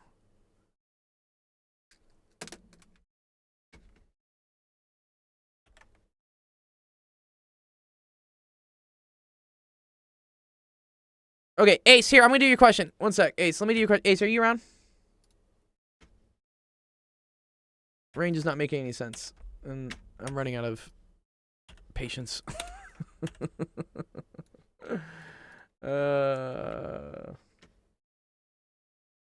Let's see. Aced. Or I will work with... Who has the next question?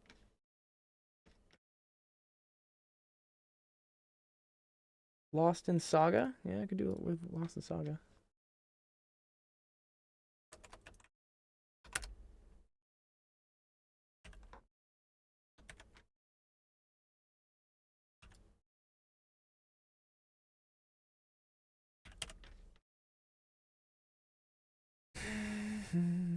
Oh, wow. Oh, you have different questions, Ace. Okay, Ace, which one do you want me to go over?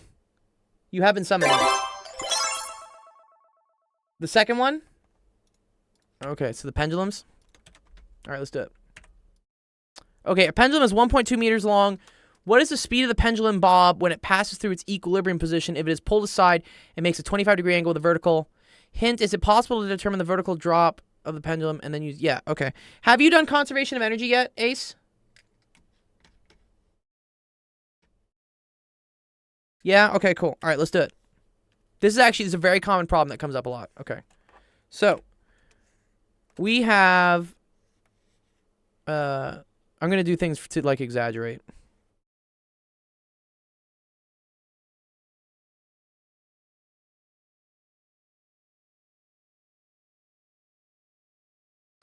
Okay.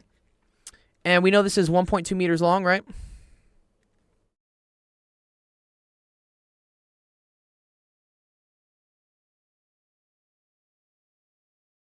Okay. This is 1.20 meters long. And then this makes a 25-degree angle. Ooh, okay, cool. Tricky, tricky. All right. This is 25 degrees. Okay. Now, because the pendulum stays the same length amongst all the stuff it's doing, right? As it swings, I also know that this is a 25-degree angle. Sorry, that this is 1.2 meters as well. Okay. So what I can do here is I can create kind of a right triangle, okay? And we can figure out what this distance is. Okay, so I'm going to figure out. So here, let me move this over.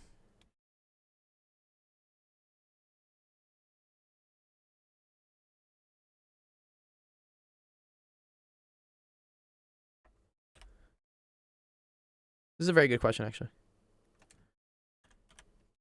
How do I figure out what this distance is from here to right here, which is like kind of, it's related to the height of the ball. How do we do that, Ace?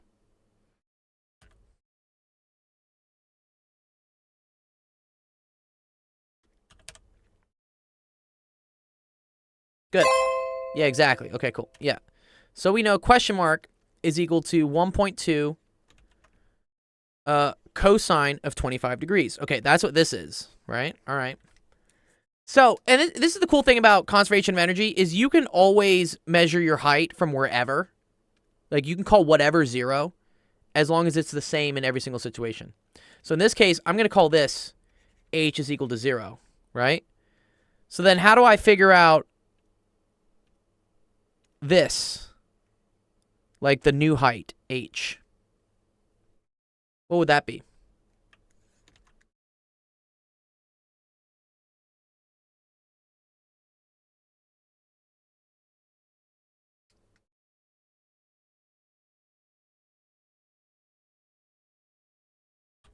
Good. Okay.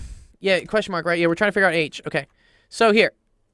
I measured the bottom. So I measured, let's call this the, whatever, like the pivot point. I said that when we measure, right, from the top of the pivot down to the end of the pendulum, when it's at the bottom, when it's, you know, at the whatever point, that's height equals to 0.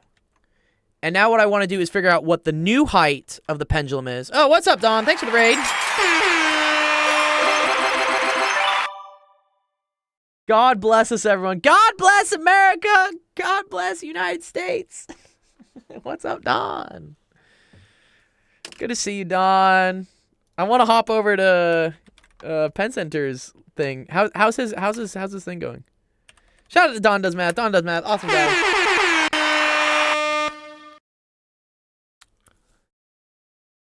Ooh, okay. He says 1.2 minus 1.2 cosine of 25 degrees. Times 1.2 sine? Yeah, no, we don't need that. We only need this, right? We only need this, the height. So this distance here, which is the same distance here. Arkansas called for Trump. Yeah, that's not a surprise. But you're right. If this whole thing here, aced, is 1.2, and this is 1.2 cosine of 25 degrees, then h,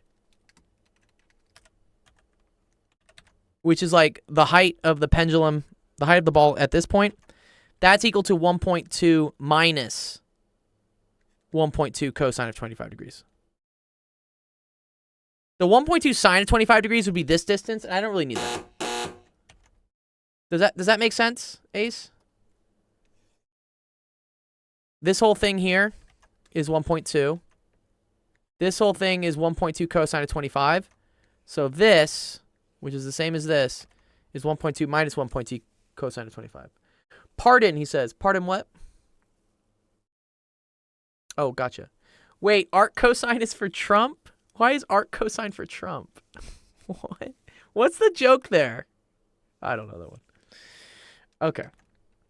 All right. So now we can write out conservation of energy. Okay. So so it's pulled aside here, right? And then eventually it swings down to here. That's kind of what happens. It goes like, yeah, okay, cool. Like swings along this path, okay? So if we write out the energies, if it's held here and then it's dropped, it has no velocity. So kinetic energy equals 0. But potential energy is going to be mg times h, okay? Which we solved some things for that, right? That's mg times 1.2 minus 1.2 cosine of 25 degrees, right? That's the total energy here.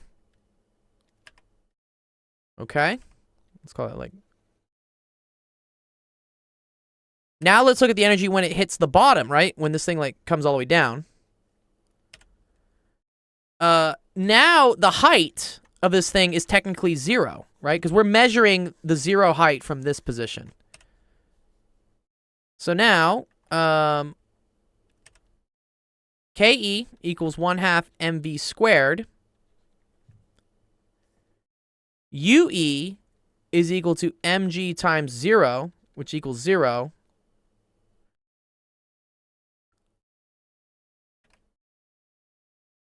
And by conservation of energy, the totals here has to equal the total here.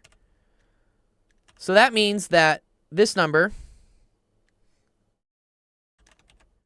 mg 1.2 minus 1.2 cosine 25 degrees, needs to equal 1/2 mv squared. M cancels. Yes. Goodbye, M. Don't need that. Yeah, and then you can solve for v. V is equal to the square root of 2 times 1.2 minus 1.2 cosine of 25 degrees. And I think that's it, yeah? Is that the... I think, yeah, that's the correct answer. Okay, cool. Nice. Good job, dude. You're welcome. Well done! Well done! Yeah, this is a classic question that comes up in physics. It comes up all the time. I should tell Penn Center to do this in his mechanics journey, but they love doing this, and it's actually cool because it's a geometry question to be able to draw this as a right triangle and then solve for this and then know that this distance is this thing minus this thing. Comes up all the time. Okay, nice. All right, let's see who else we got. Is Kiss Killer or it's not Kiss Killer? Sorry, Lost in Saga. Lost in Saga, right? Is that his name? Yeah, Lost in Saga.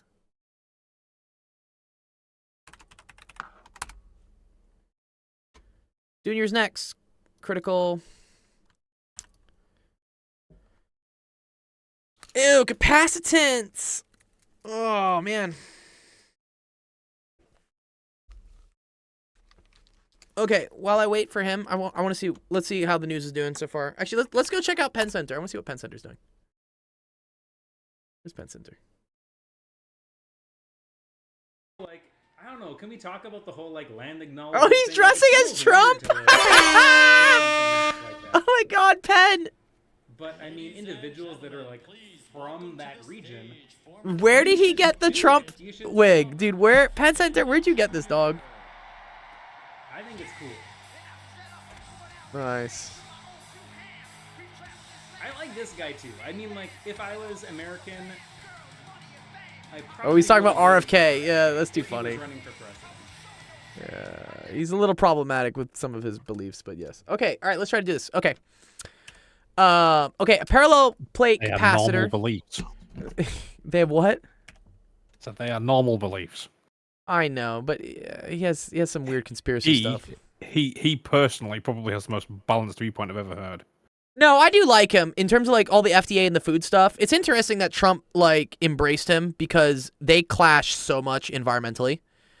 Like RFK is not for any of the drilling, not for any of the oil, and so it was a smart play by Trump because RFK kind of got ostracized by the Democrats for his vaccine viewpoints, and because of that, he was like, "All right, fuck you guys, I'm going to like Team Trump." I don't know, kind of speaks to my idea that I think we should be more understanding of people with different beliefs instead of like so quick to start yelling that people are either like racists or homophobes or I don't know, snowflakes. But I am. But I am. Okay, anyways, all right. Here, let me do some physics, then we'll... Well, that's what people will accuse me of, so fuck it. Just Fuck it! I am what I am. Okay, a parallel plate capacitor with this area and a plate separation of 2D. The left half is filled with this constant. The top right is with that, and the bottom right is with that. What is the total capacitance? Oh, this is pretty cool. Okay, so critical. The way to look at this is the same thing as two capacitors that are in parallel, I think. I think that's the way to look at this. So I have one capacitor here that's in parallel. And then let's use, well, here, let me use thicker things. Here we go. Okay, cool. All right. So we have this capacitor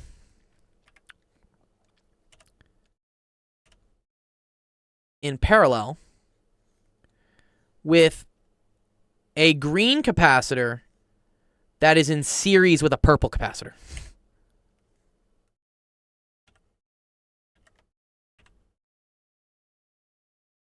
Does that make sense how I'm doing that?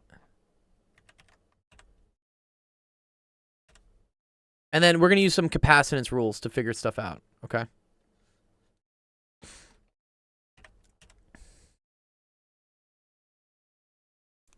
Yeah? Okay.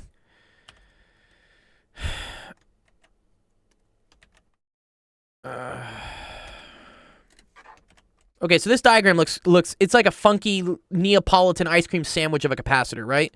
It's got like pink parts and green parts and purple parts. What I'm doing is I am taking this weird melting pot of a capacitor and I'm breaking it out into separate capacitors, which I see that, for instance, this block and this block all share the same positive plate and negative plate, which means I can break it up into the red one being in parallel with this mumbled mess of the purple and the green. But then the purple and the green are sandwiched between the plates and each other, so that puts them in series with each other, right? They're in series. They like kind of go in a line. Does that make sense so far?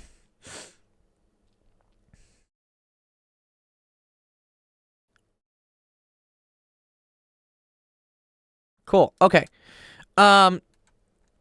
Okay, what we have to remember for capacitors in parallel.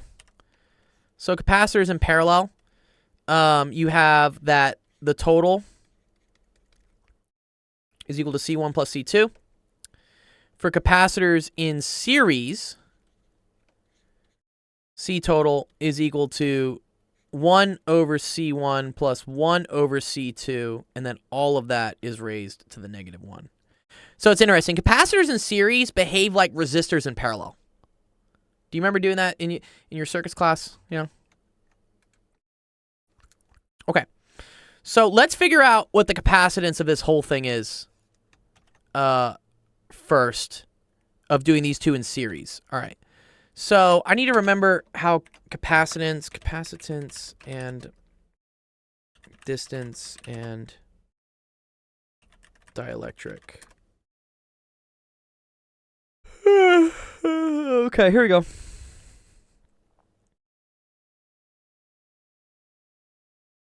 Yeah, that works as well. Yeah, critical. That works for if you have two things. That's a mathematical shortcut. I like that one.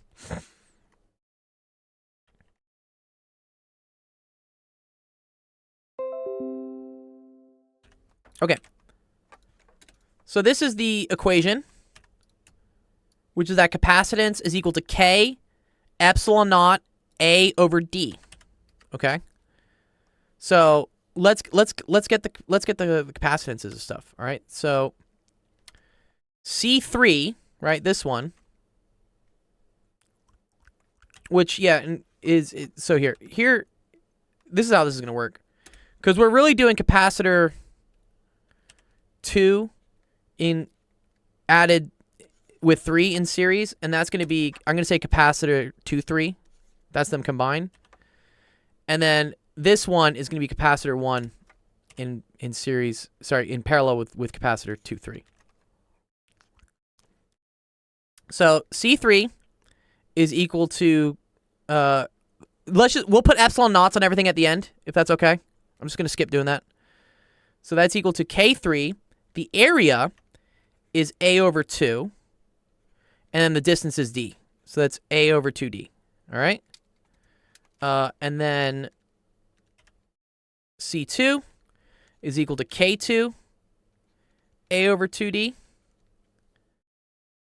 And then C1 is equal to K1. Now it's still A over 2, but the distance is 2D. So that's going to end up equaling A over 4D.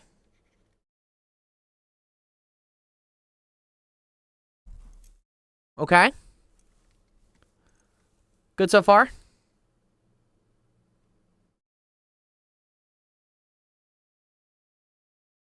All right, so now we just start going to work on this stuff. Okay, so I have...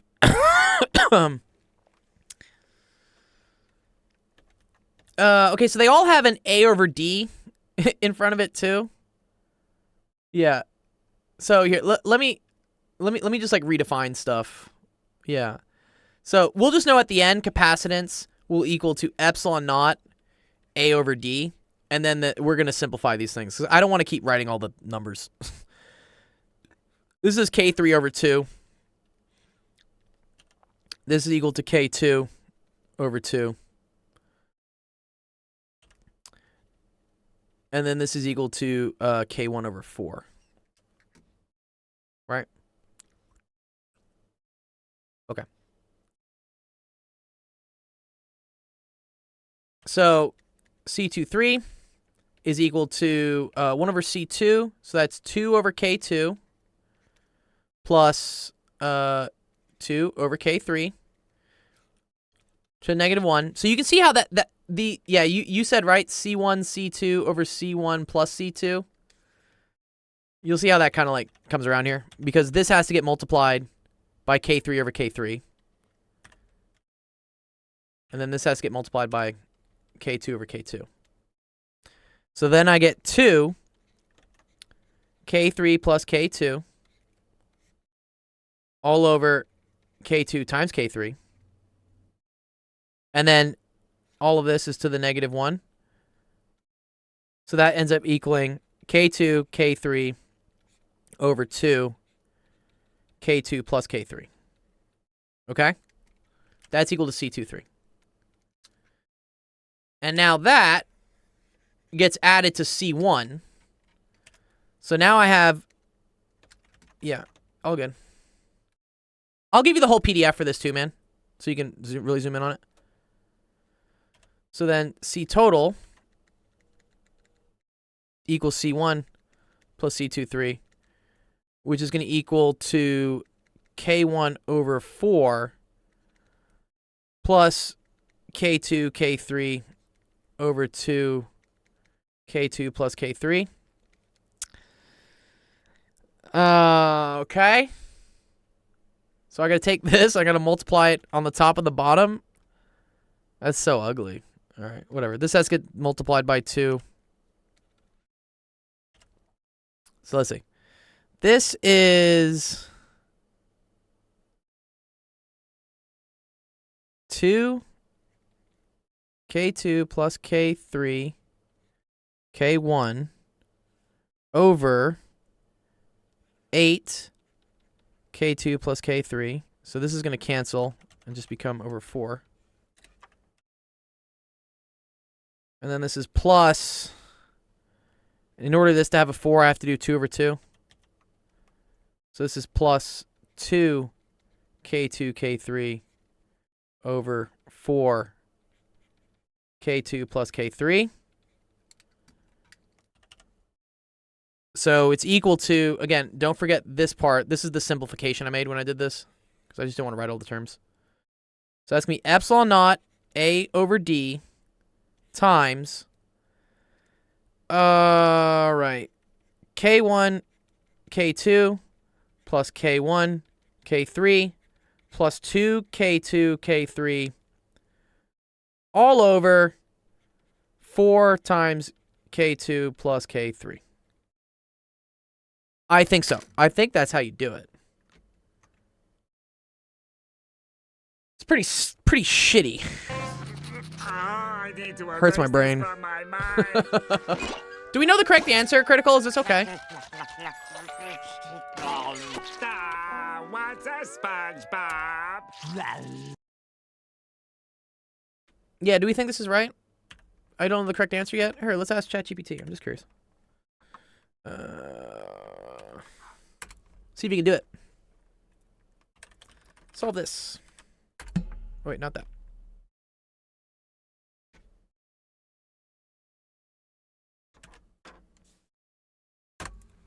Let it rip.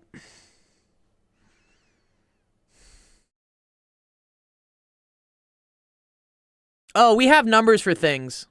Oh, damn.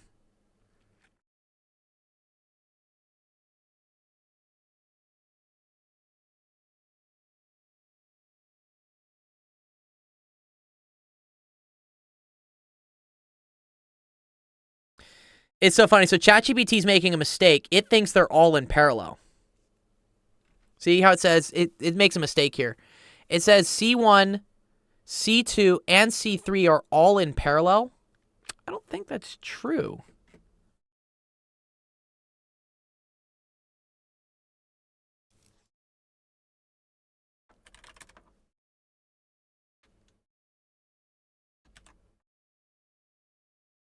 It's on Chegg.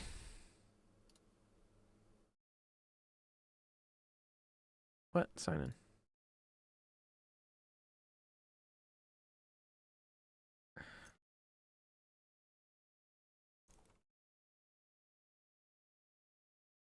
Yeah, see? They do the same thing. They do K1, and then they do K2 and K3 in parallel. Uh-huh, cool. Yeah, okay. Same answer. Okay, yeah, they do the same way. So, yeah, the way we have it is correct. I guess I didn't realize that we actually do have numbers for all this. We do have numbers for what the Ks are and the areas and the distances. So, I could have gotten numbers and then just done that. It just would have been a lot of calculator stuff.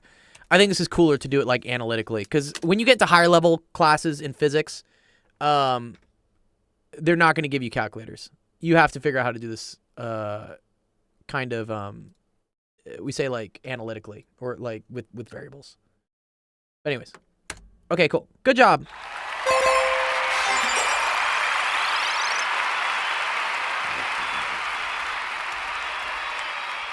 Well done! Well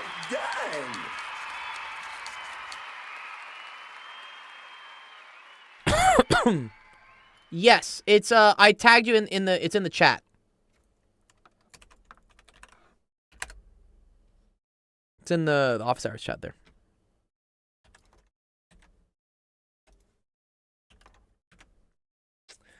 You're very welcome, dude. All right, let's see. I got Taco Cat and Equity. Well, Taco Cat? Where's Taco? Taco? No. No. No. Wait, I want to see this one pops up. No, it's not that one. One sec. Yes.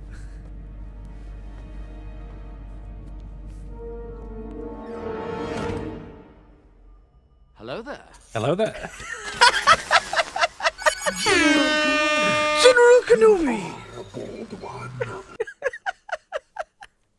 I put that just for you, dude. All right. Okay, if not, Equity? Two Scotsmen pretending to be Englishmen. That's quite funny. All right, let's see what's going on with Penn Center. I want to check out how his thing's going.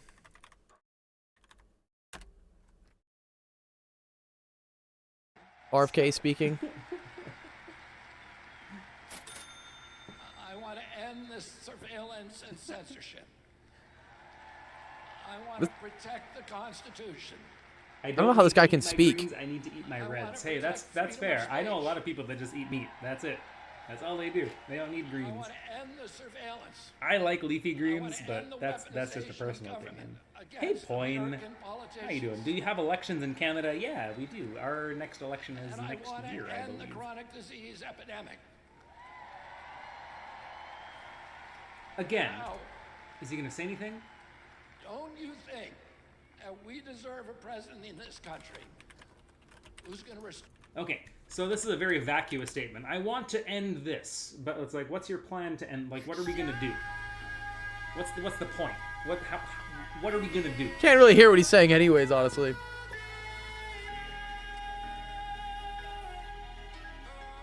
There you go, Taco Cat. All right, here. All right, Taco Cat. the moral authority of the United All right, let's do this, Taco. All right, what's up? You want to learn about astronomical units? These are cool. AU. You know AU is the chemistry sign for gold? We love that. Yeah. AU is very cool. AU. Sorry, I was eating. Oh, it's all good. What were you eating? I need to eat, man. I'm starving. I have not eaten a bit. Okay. Says astronomical unit is the average distance between the Earth and the Sun. So that's kind of cool. So we measure things in terms of, like, you know, how many Earth-Sun distances is it? You know? Another one that comes up a lot, actually Equity had this in one of his questions he was asking, is football fields. Right? If anyone ever says, oh, that building is 5 football fields tall, it's a way of, like, referencing a distance in terms of something that you can kind of picture in your head. Might as well use light years. Yeah, but light years is hard. People don't know how to, like, even fathom how far a light year is. A light year is the distance light travels in a year. Yeah, so, but Earth Sun kind of makes sense. You can think about, oh, how far away are we from the sun, you know? Okay.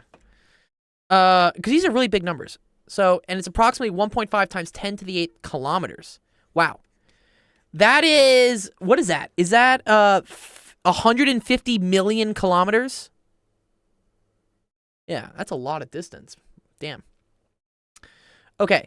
The speed of light is around 3.8 times 10 to the 8th. So that's c, which is equal to 3 times 10 to the 8th. So they say the speed of light in astronomical units per minute is... Ooh, I kind of like that. Very good, Taco Cat. Yeah, that makes sense. Yeah, so, yeah, the reason you use AU is because those distances, like from us to the sun, make sense within our solar system. But then when you start looking at how far away things are from our solar system, it gets really, really, really big. And that's why you need to use light years, because otherwise it's just silly. I'm sure I've seen videos, right, as we like zoom out or something, you know, from what's up, Equity? I'll do a question next. This one's easy. If you know how long it takes sunlight to reach the Earth, yeah, it kind of is. Okay. So let's do this. So they're saying what is okay, the speed of light in AU. Okay, so I want to say how many AUs per minute is equal to the speed of light, which is 3 times 10 to the 8th meters in 1 second. Okay? Do you know how to solve this one, Taco Cat? This is a very cool question to solve, and it used something called stoichiometry. We use stoichiometry all the time in chemistry, and you will use it in units conversion here all the time. It's pretty cool. Yeah? So what I need to do is I need to convert both of these units. I need to go from seconds to minutes, but I also need to go from meters to AUs. Well, I'm going to show you how you use it. It's very easy. Okay. All you have to do is come up with, like, conversion factors. Conversion factors are, like, things that are equal. So, for instance, we should know that 1,000 meters is equal to 1 kilometer. Okay? This is an important thing to know. We should also know, right, how many seconds are in a minute?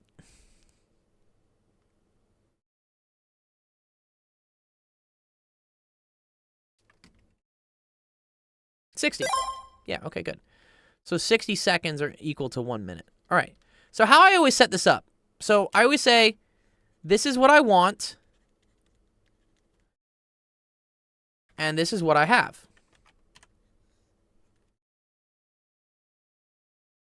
And like anything in life, I'm trying to go from what I have to what I want. So The way to do that are to use conversion factors. Okay, multiply by what are called conversion factors.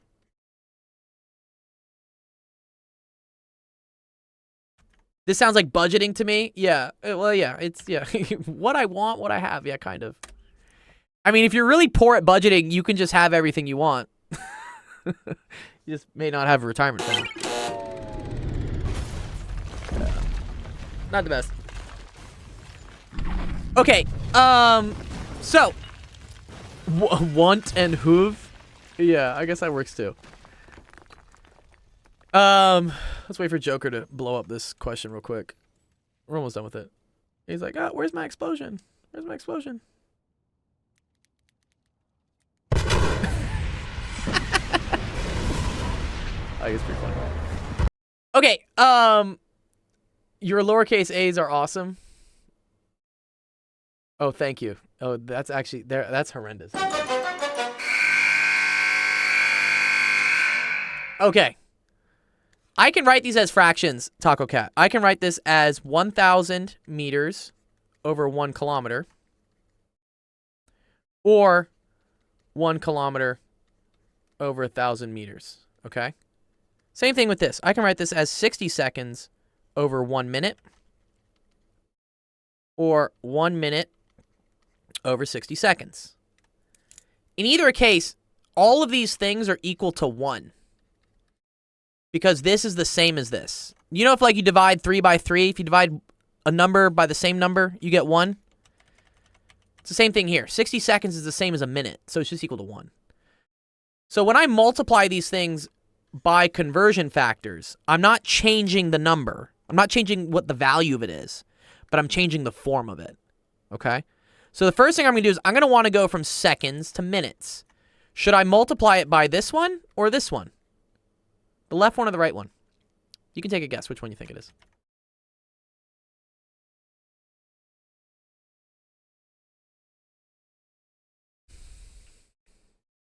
The right one. Okay, so let's try that. So if I take the right one, take the right one here, and I put it over, okay? There becomes kind of an issue here, right?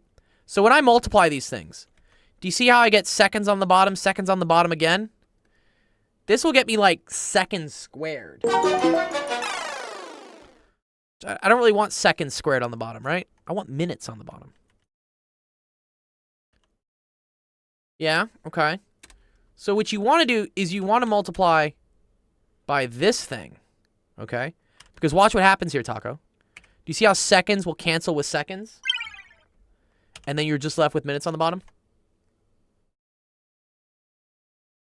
Yeah.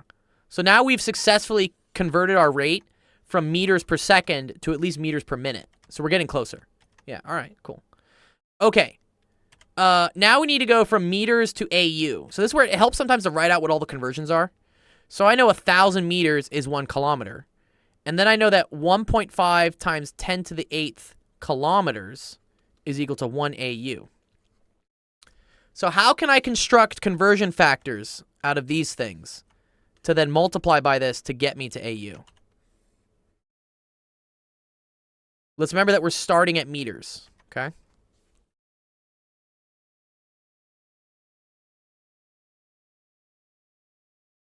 Might be a little tricky. Okay.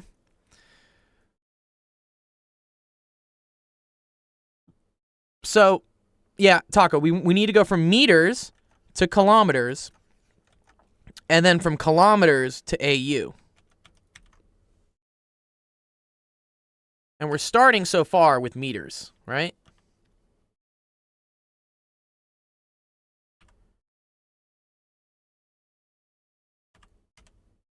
So let's pick. We want to pick one of these things. 10 to the 11? Where's 10 to the 11 coming from?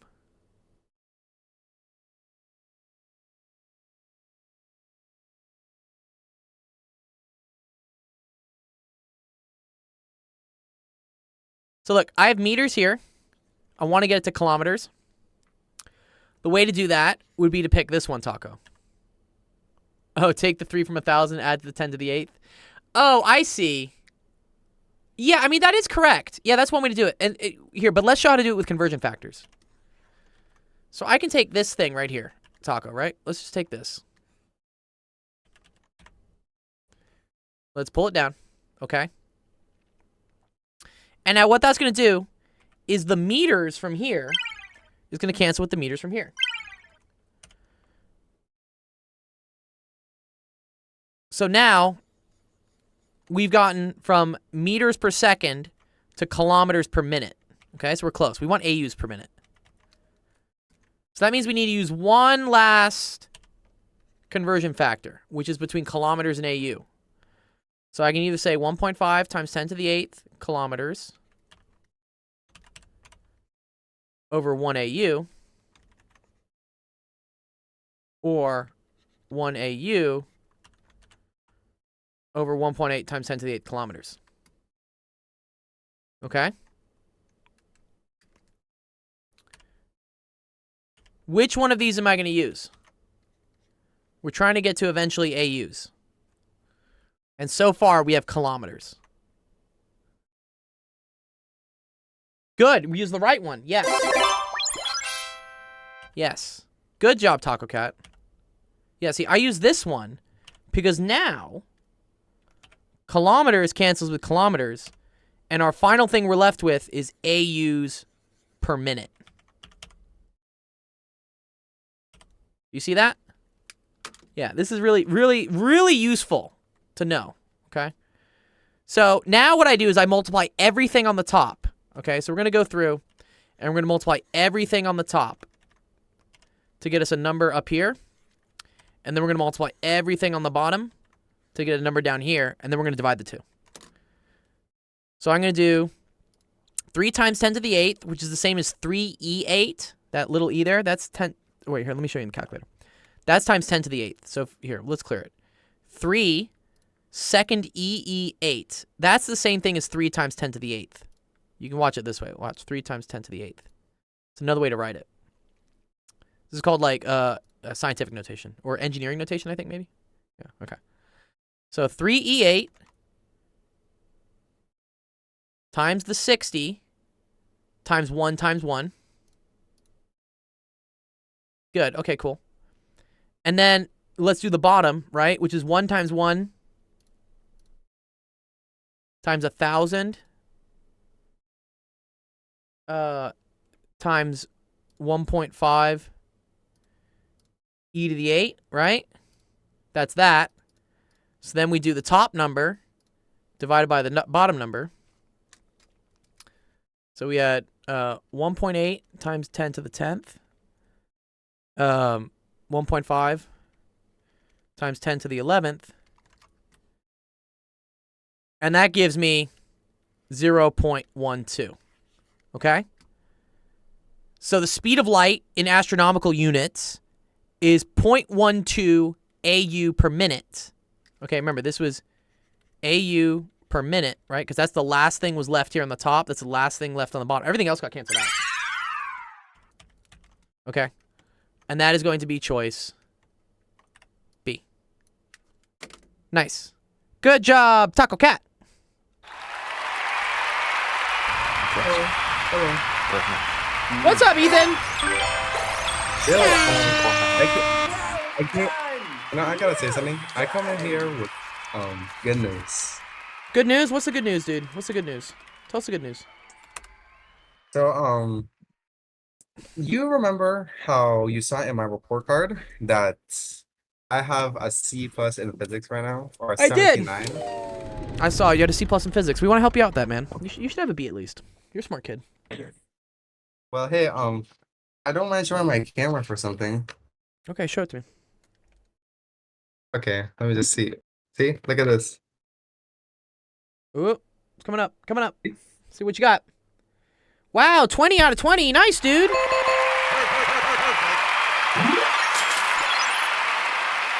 Hell yeah, see? dude. Yeah, good job. That was on a waves. That was on a waves question. Yeah, that was based on waves. Dope, man. Well, that'll help I your mean, grade hey. out. Yeah. Yeah, it will, most definitely. I've been failing at the past quizzes, so this will definitely put it up to a B at least, or an 80 Nice. overall. Oh, I'm glad. I'm proud of you, dude. That's awesome, dude. Yes, and I got a physics test, I think, on Thursday. And there was one other quiz I took that I haven't gotten that back yet. Do you have any questions on it? I'm gonna help Equity out with his question, but if you have any physics questions, I'll stick around to do yours. Well, there is technicality. I don't know how to word it, but it's like, you know, with gas laws. Yeah, PVNRT. Well, I wasn't just talking about those. I was talking about three other ones: Charles' law, Boyle's law, and the pressure law. I was talking about those. Okay. Apparently, they invented something called a combined gas law, which I might want help in scenarios. Then I don't know how to get a scenario. Like, could you help? Could you like give me a scenario and then we could try solving it together? Yeah, we could. Yeah. Let me help out Equity real quick, and then we'll do your question. Is that cool? Sure. I'll just turn my camera off now. All right, you're good. All right, cool. All right, what's up, Equity? You want to do your question? Oops, put this all off. Go away, Olive. Oh, is that what it's called? Yo, what's going on, dude? Okay, cool. All right. So it says a football player begins running from the 0-yard line of the football field. His starting position and velocity are shown by the yellow dot. His coach starts a stopwatch when he begins running. The player runs across the field with a constant velocity of 6 yards per second. Okay. He's talking about your hair. Gold, can you roll your R like that? Like R. Or arriba. I never really think he was talking about the hair, but thank you for that, though. Yeah, he likes the haircut. Yeah, nice. Okay. ¿Por qué? ¿Por qué? ¿Por qué? Okay. So the Did you hear what I said? Yes, I did. Yeah, I heard. Yeah, the haircut. I heard. I was sensation. There was sensation I was talking to. Oh, sensation. Oh, I didn't hear that. Oh, no, we didn't hear what you said. What did you say? Oh, I just said that Taco Cat was complimenting on my hair when he called it a buzz. I was wondering what that meant, but thank you for that comment there. Oh, buzz means it's shaved down. Yeah, it means it's Yeah. Yes, yes. yes. Yeah. Yes, it definitely shaved down for sure, yes. I wonder, is it called a buzz cut because the thing goes like bzzz, like over your head? Is that what they call a buzz cut? Perhaps. Perhaps. You know, also, quick news I just heard from today. What's up? Quick news. Yes, so I was thinking for the last week I've been taking tests and I heard that I'm gonna get some of them tomorrow, and I'm a little worried then because they kind of looked easy, but I do not think that they would be that easy to the point where I would get an ID. I can't trust tests these days, you know. Yeah, And well, it's you just can only trust as well as you did. And then Well, I'll find out my grades tomorrow. So hopefully I got an A or an A+ on both tests or all Yeah. the tests then. well, let us know. Let us know how you're doing. Because yes, I'll let you know. DMs maybe? Yeah. Alright then. Okay. All right. Also, Yeah, what's up? Buzzcut, without looking it up, Yeah. for some strange reason, a lot of Japanese words have made it into the American English lexicon. Now, Buzzcut to me sounds like Bozukato. Buzukuta. So Bozu is like well, it's where you shave your head with a wet shaver, but I guess it Okay. could be misinterpreted as buzz. So I don't know. Oh, yeah, maybe it did make it that way. Yeah, I think it's just because they make a buzzing noise, but who knows? Okay, Equity. Distance is velocity times time. This is a standard thing in physics that we want to know. And this is in the absence of acceleration. So this means as long as his speed is not changing. So since we say that the velocity is constant, that means that the acceleration is equal to 0. Okay? So it means his speed is not changing. We can use this simple equation. If not, we'd have to use something a little bit more complicated, which is this. X equals x naught plus v naught t plus 1/2 at squared. This says that position final is position initial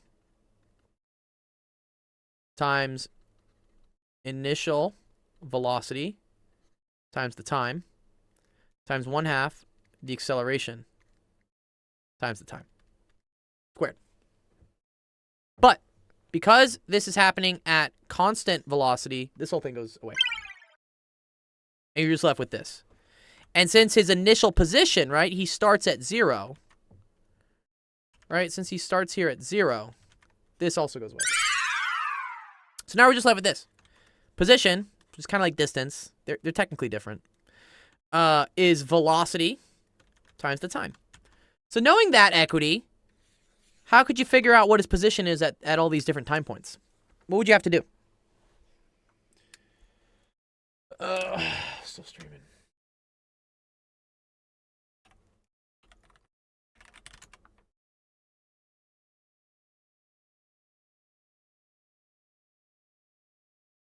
$6t. Yeah, nice, dude. Yeah, so this is easy. Or 6 times s. Well, 6 times t. So, yeah, here's what you do. You end up doing the velocity, right? Which is 6 yards per second times the time, which is in seconds. And notice how seconds will cancel. So you're just left with yards. So, yeah, you just take this number and you plug it in for t. So that gets you 12, 24, and 36. Pretty simple. Yeah? I'll give you a harder question next time. Yeah. Yeah, good job on this so far. It's a good, like, intro to mechanics. But let me teach you, like, harder physics next time. Yeah. But I'm glad you got this right at least. Well done! Well done! Okay. Just because, like, I'm getting hungry. I haven't eaten in so long. I need to eat. Yeah, you're welcome, Equity.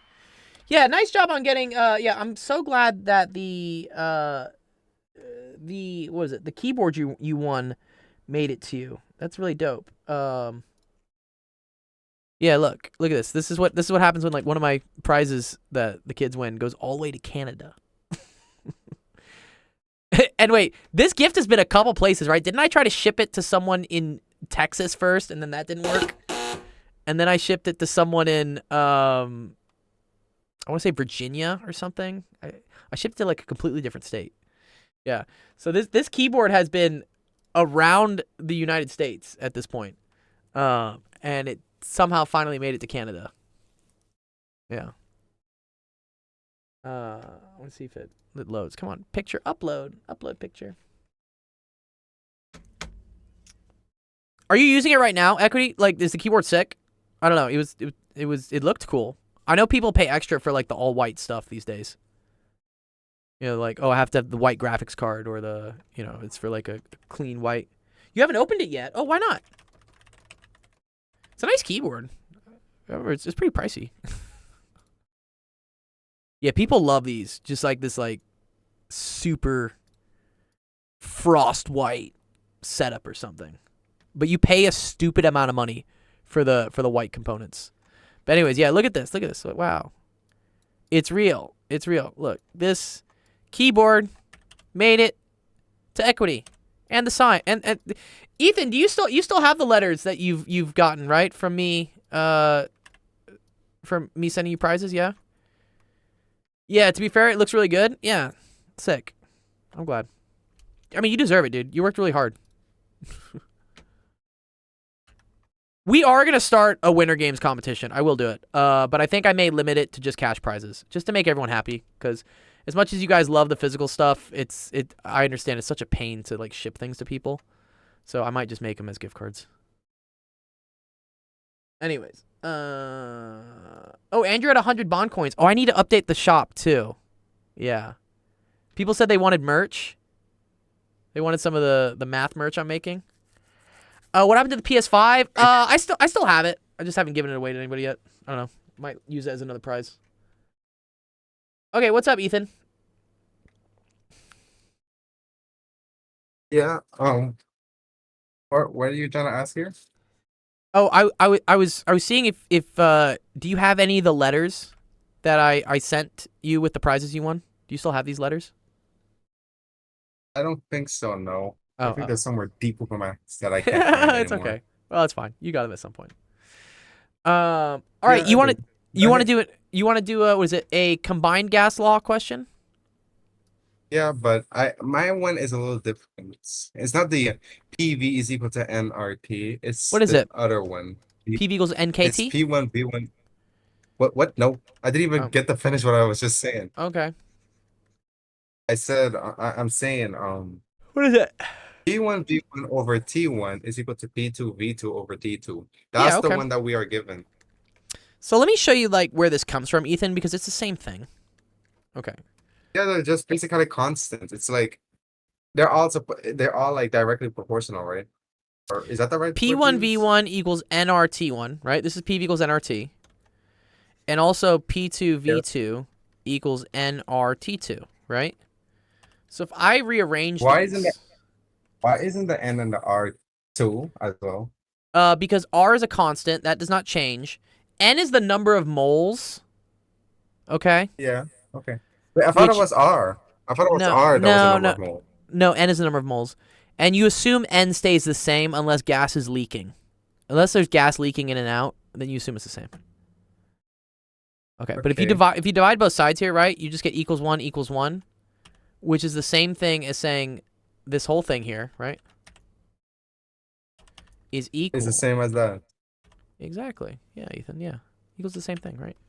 So since But yes, the that's not- ends are the same, right? N cancels, R cancels, R cancels. And now you get down to this equation, which is what you have. All right. Oh yes, that helps with the origin on how it was originally formatted. But now Okay. it's like getting into scenarios. Because in all honesty, there was that one question I asked for you that was coming on a quiz. When I did that exact same format, I didn't fully get the points. I don't know how. I screwed up. All right, even though I remembered everything. So I would like want to I would like for you to give me a scenario so that you can train me for this test because I don't want to screw up like that quiz again. That's not screw up, dude. The quizzes are like, how do I say it? One thing I've learned about myself then, how did you get that? Without me question? even seeing where you, how did you get that? I just did a question. There you go. You just popped it out of thin air. Yeah, I did. Well, I just Googled it. I can find questions. All right then. Well, yes, like I was saying, one thing that I've learned about myself recently is Yeah, that what's up? I kind of have this ability to adapt to any environment, except for like the Good. first time. It's like I've realized that I've realized that most first tests and quizzes I take are like test runs. I'm basically saying that it's for me to interpret or understand what am I going to be dealing with for a while. Then Uh-huh. that's what I'm just saying. That quiz was kind of like the test run there, and the real test will be coming soon. So I would like to not mess up this time.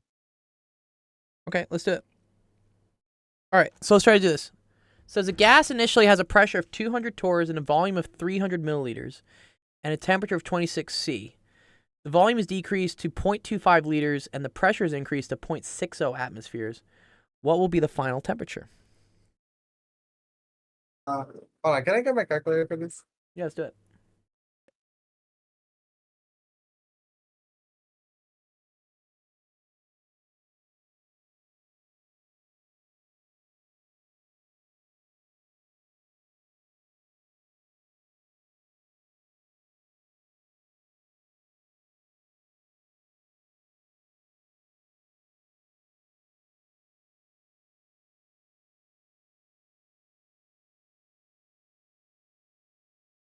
All right, I'm back. Got it.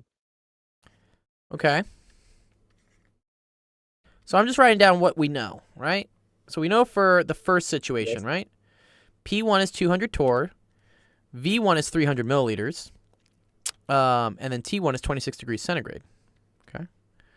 V2, P2 is 0.6 atmospheres. V2 is Atmospheric pressure. 0.25 liters, and then we're asked to figure out what T2 is. All right, Okay. I got it. So before I can use this equation here, Ethan, okay, there's something we got to do with the numbers they gave us, right? What do we got to do with all these numbers? You gotta convert them into some Good. specific thing. They need to be the same units, okay? This pressure's in torr and this Yes. pressure's in atmospheres. Can't happen. No. Got to be in the same units. You need to have. Yeah. Which one are you even gonna convert to from this? I don't even know. Like I've learned about pressure with atmospheric pressure, Mhm. kilopascals, pascals, atmosphere, like on torque. Good. I don't know which one are you converting to? Or like, are you converting to pounds per square inches? So, no, so for this one, it doesn't really matter which one you convert to, as long as they're the same. Okay. So I could convert this into atmospheres, or I can convert this into torr. It doesn't matter. And how do you do so? Because I don't see any trend at all. 760 torr is equal to Oh one god, it's not atmosphere. that again. This is something you should know. Yeah. And then the other one you want to know Well, is that 1,000 milliliters is equal to 1 liter. Hey. Okay. So which one you want to convert? I think it's best to convert to Tor for this. Like, Okay. I like that. I think, yeah, that's better than an atmospheric. I don't like dealing with decimals. I don't want to convert decimals at all. Okay, that's fine. Okay, so you want to convert this one into torr? How do I do that? Yeah, that's where the problem is. It's like, Okay. I I know don't you know forget how to which do one, it. which one. Okay, so this actually goes. Were you watching when I taught Taco Cat? Were you watching him on the last question? It's okay if you weren't. What? What are you talking about? When I taught Taco Cat, this question. Oh, maybe you weren't here when I did this one. Oh, I don't think you were here. No, well, I joined in late, so I Okay. didn't fully see what happened. Okay, here's what you're gonna do. You're gonna write these as fractions. There are a couple ways to write this. You could say 1 ATM over 760 torr, or 760 torr over 1 ATM. Okay? And then this, I'm going to write as 1 liter over 1,000 milliliters, or 1,000 milliliters over 1 liter. Okay? All right. Here's what I'm going to do. I'm going to say, question mark, how many, right? We want to know how many torr is equal to 0.6 atmospheres. Okay? And then I want to multiply this by one of these things, one of these conversion factors, to get me back to just torr. Which one do you think I'm going to multiply by, Ethan? The left one or the right one? 760. The right one? The right one? The right one, good. The reason why I Why do the not right one, is because atmospheres on the top will cancel with atmospheres on the bottom. Oh, all right. Right? If I did this one, I'd have atmospheres both on the top, which is wrong. No. Okay? Because in all honesty, you could just like try to play around with the numbers a little bit to try and get that exact same formats. You could, but I like to But- do this because students always forget whether they're Sure. supposed to divide or multiply. All right. Jeff said LA called for Trump. Louisiana. Sorry, I read that as Los Angeles. I was like, excuse me. Trump a 75% chance? Wait, I thought there were no upsets yet. How did he have a 75% chance if there are no upsets? Didn't I say 68%? Well, Jeff's just said it's 75. So it's. See, I said 68. You said it had gone way down, and I said, "All right, fair. It probably will do." And now he's saying 75%. I don't know what's going on. I don't know what's going on anymore. The world is crazy. Well, he'll win. There's no two ways about it. And then Poliviero no, will win in Canada. the Democrats are going to steal it. I really Okay. hope that's not true because it'll be war. It will be war. Yeah, okay. Anyways, so Ethan, I'm going to do 0.6 times 760, and that gets me 456. Cool? All right. Like if I multiply So- these two things. So this is the same thing as So you get- 456 torr. All right. I feel like there was a simpler way to divide to find that out. I mean, you could have just multiplied it by 760, but that's exactly what we did. But I want you to get kind of used to doing this so that you don't make the mistake of accidentally dividing when you should be multiplying. All right, then. Got it. Okay? Yep. Got Okay. it. So, all right, let's do the next And one. now- What's the next conversion we have to The do? next- There's another conversion there. Milliliters to liters. Milliliters Again, and I liters. think you could just I think it's better to do milliliters. Okay, that's fine. So let's see how And we so would I do think this. you just do it. So it's like taking the what kind of milliliters is gonna equal to 0.25 liters, right? Good. How many milliliters equals 0.25 then- liters? Yeah. So you go again for the right one over there, 1,000 milliliters over 1 liter. Right? Since they I agree. no Yeah, no. You Wait, you what? should do this one. Yeah, this one. wait, hold on. I just realized they're oh right, they cancel out. I They thought I cancel mixed it up. out. There you go. Okay. I thought that I mixed it up there. So 0.25 times 1,000. So this is cool. Times It's 1,000 just means move the 0.25. decimal 3 places. It's 250. Watch. 0.25 equals 1, 2, 3. So it's 250. Yep, got it. Good. All right. All right. Now there's one little tricky thing here, man.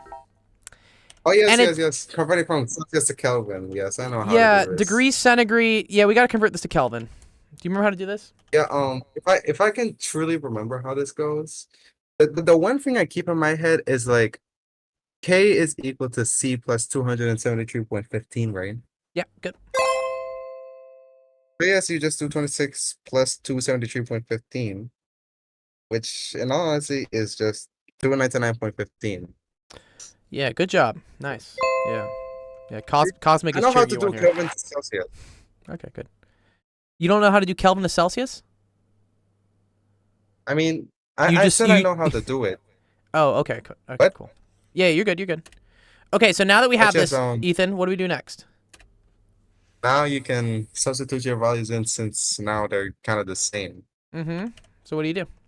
So yeah, P1 is already 200 or whatever that Mhm. is, times the V1, which is 300, Good. all over 299.15.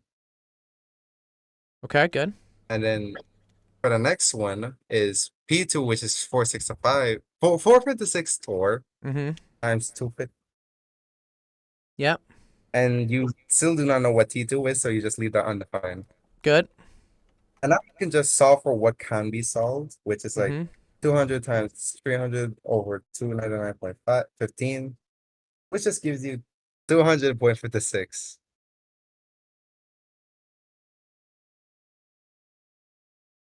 I have 200 and Let me do it. Sorry. Yeah. My Yeah, brain see, is running out of 200 fuel. 200. 200.57. 200. Well, okay then. I rounded And the then 568 to 57. Nice. okay. Thanks for the and follow, then you dude. do 456. You then do 456 times 250, which Tell is me what's that?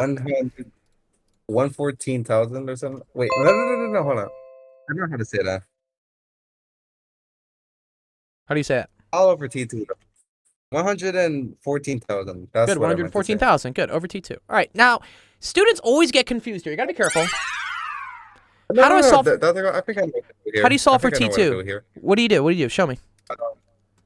First of all, you just gotta since it's a denominator, you just gotta put it in the numerator side, so multiply T2 on both sides. It's just that simple. Good. I like that. Yeah. Multiply T2 on both sides. Good. I like that. Some students would like So now- multiply by this, and I'm like, no, that's wrong. No.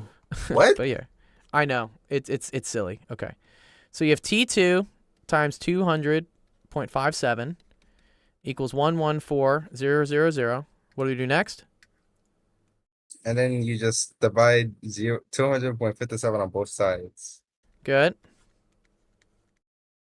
And then you get that your final answer is like T2 is equal to 56.84 Kelvin. 50. Wait, what? I think I did something wrong. I got Yeah, I did it. 568. I did it 568. wrong.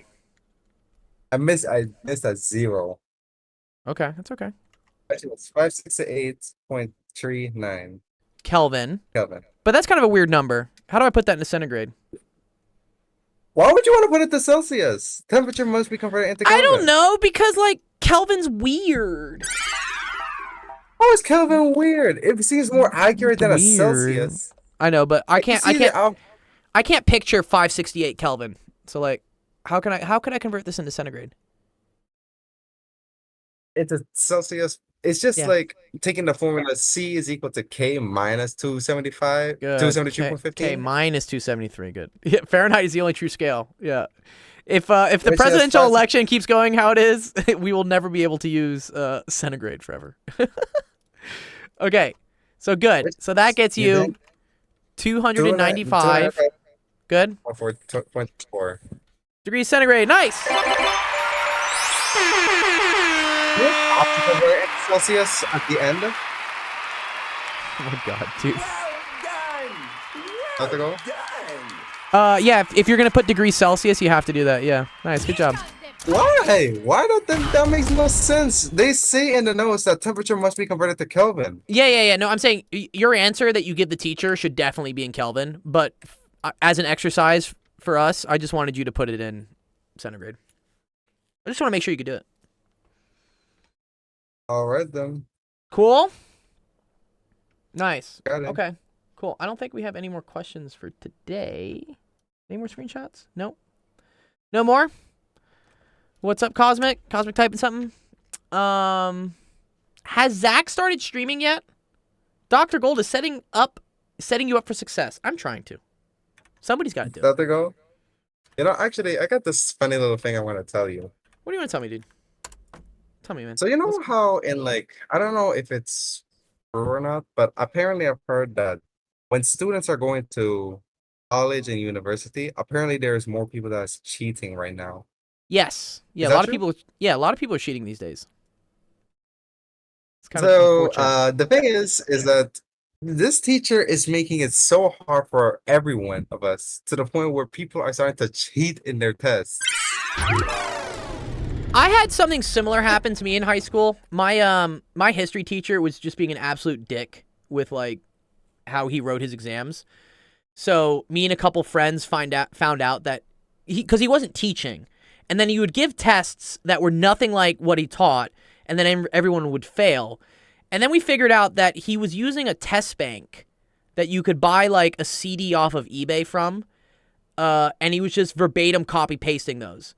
So me and a couple friends bought it, and we just started acing all the tests.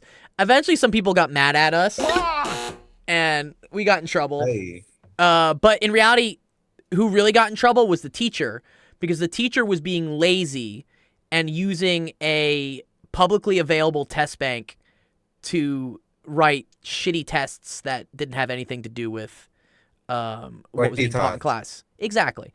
So I understand. That's Like, I understand from personal experience that if things start getting so bad, you will look for a way to still succeed. And unfortunately, sometimes that means that you end up literally cheating to do it. but yes, considering on, if you don't mind. Yeah, go on. So yes, the thing is, it's like people are cheating on their tests, but I've seen that when they cheat, sometimes they don't get a higher grade than me. Then they copy No. the words, they copy the notes word for word, but they still don't get it correct, even though the teacher doesn't see them. I know. And you know, I just heard my average for physics is still at the 79, but someone else has a 77, and they have been cheating, and they haven't been caught. Yeah, I mean, you know this, Ethan, right? From the steps challenge, like some kids try to cheat by like doing screenshots of things. If you cheat, you're just cheating yourself, because eventually you still have to know the material, right? If you yeah, make sure you can at least do it. If you end up cheating mean, on hey, tests, or the perfect one that's always happens with Ethan is cheating on homework. So a lot of kids will just go to Chegg or ChatGPT and they'll just have it do their homework and like, cool, yeah, it's done. But then they end up getting screwed when they try to take the test because they don't actually know the material. So it's unfortunate that people are cheating in your class, but just know that they're only really cheating themselves because eventually it's going to catch up with them. And then they're, not going to be in a good place. Yes, well, look, I haven't cheated in physics at all, so I'm completely surprised how I'm so this glad, person dude. doesn't even have an 18. I'm so glad you're not cheating, dude. That's great. Wait, Chrissy you know, Slipstream. Yeah, go on. But speaking of cheating, I did kind of cheat one time, you know. And So this one it was for happens. desperate measures because I wanted to get an A in math. So in the first test, I was dealing with algebraic expressions, and they had this one question where there was like three different algebraic fractions that I had to solve. And the teacher had given that exact same question in the notes before.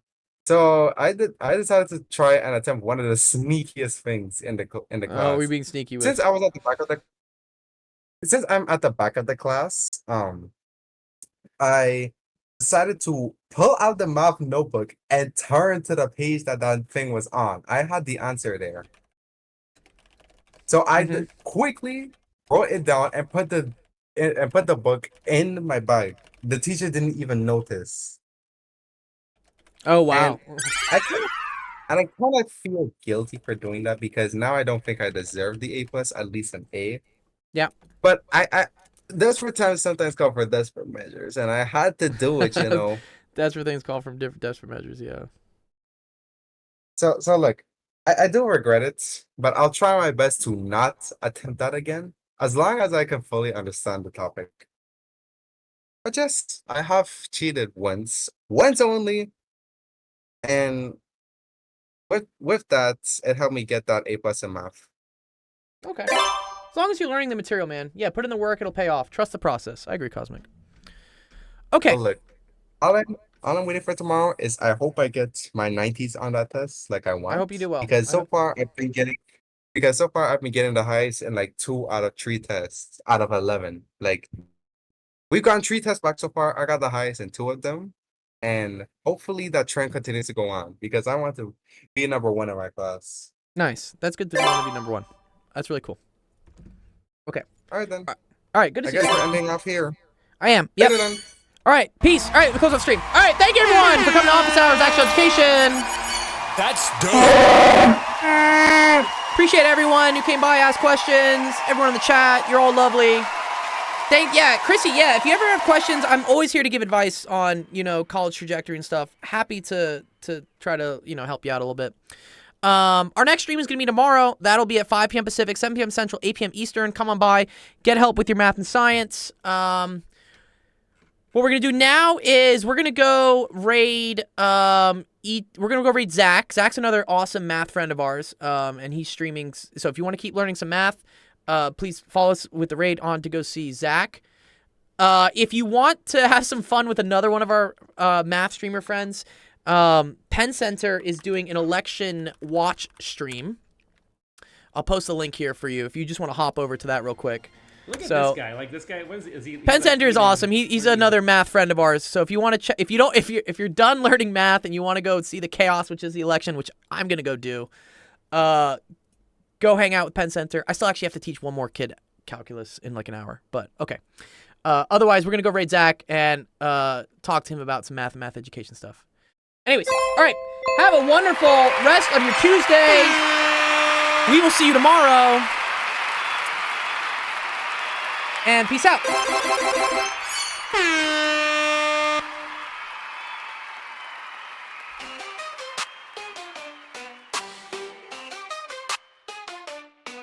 Dr. Gold in the lab, Twitch stream glowing, formulas flashing, minds wide, knowledge flowing, equations on the board, numbers never sleep, teaching math and physics while them haters count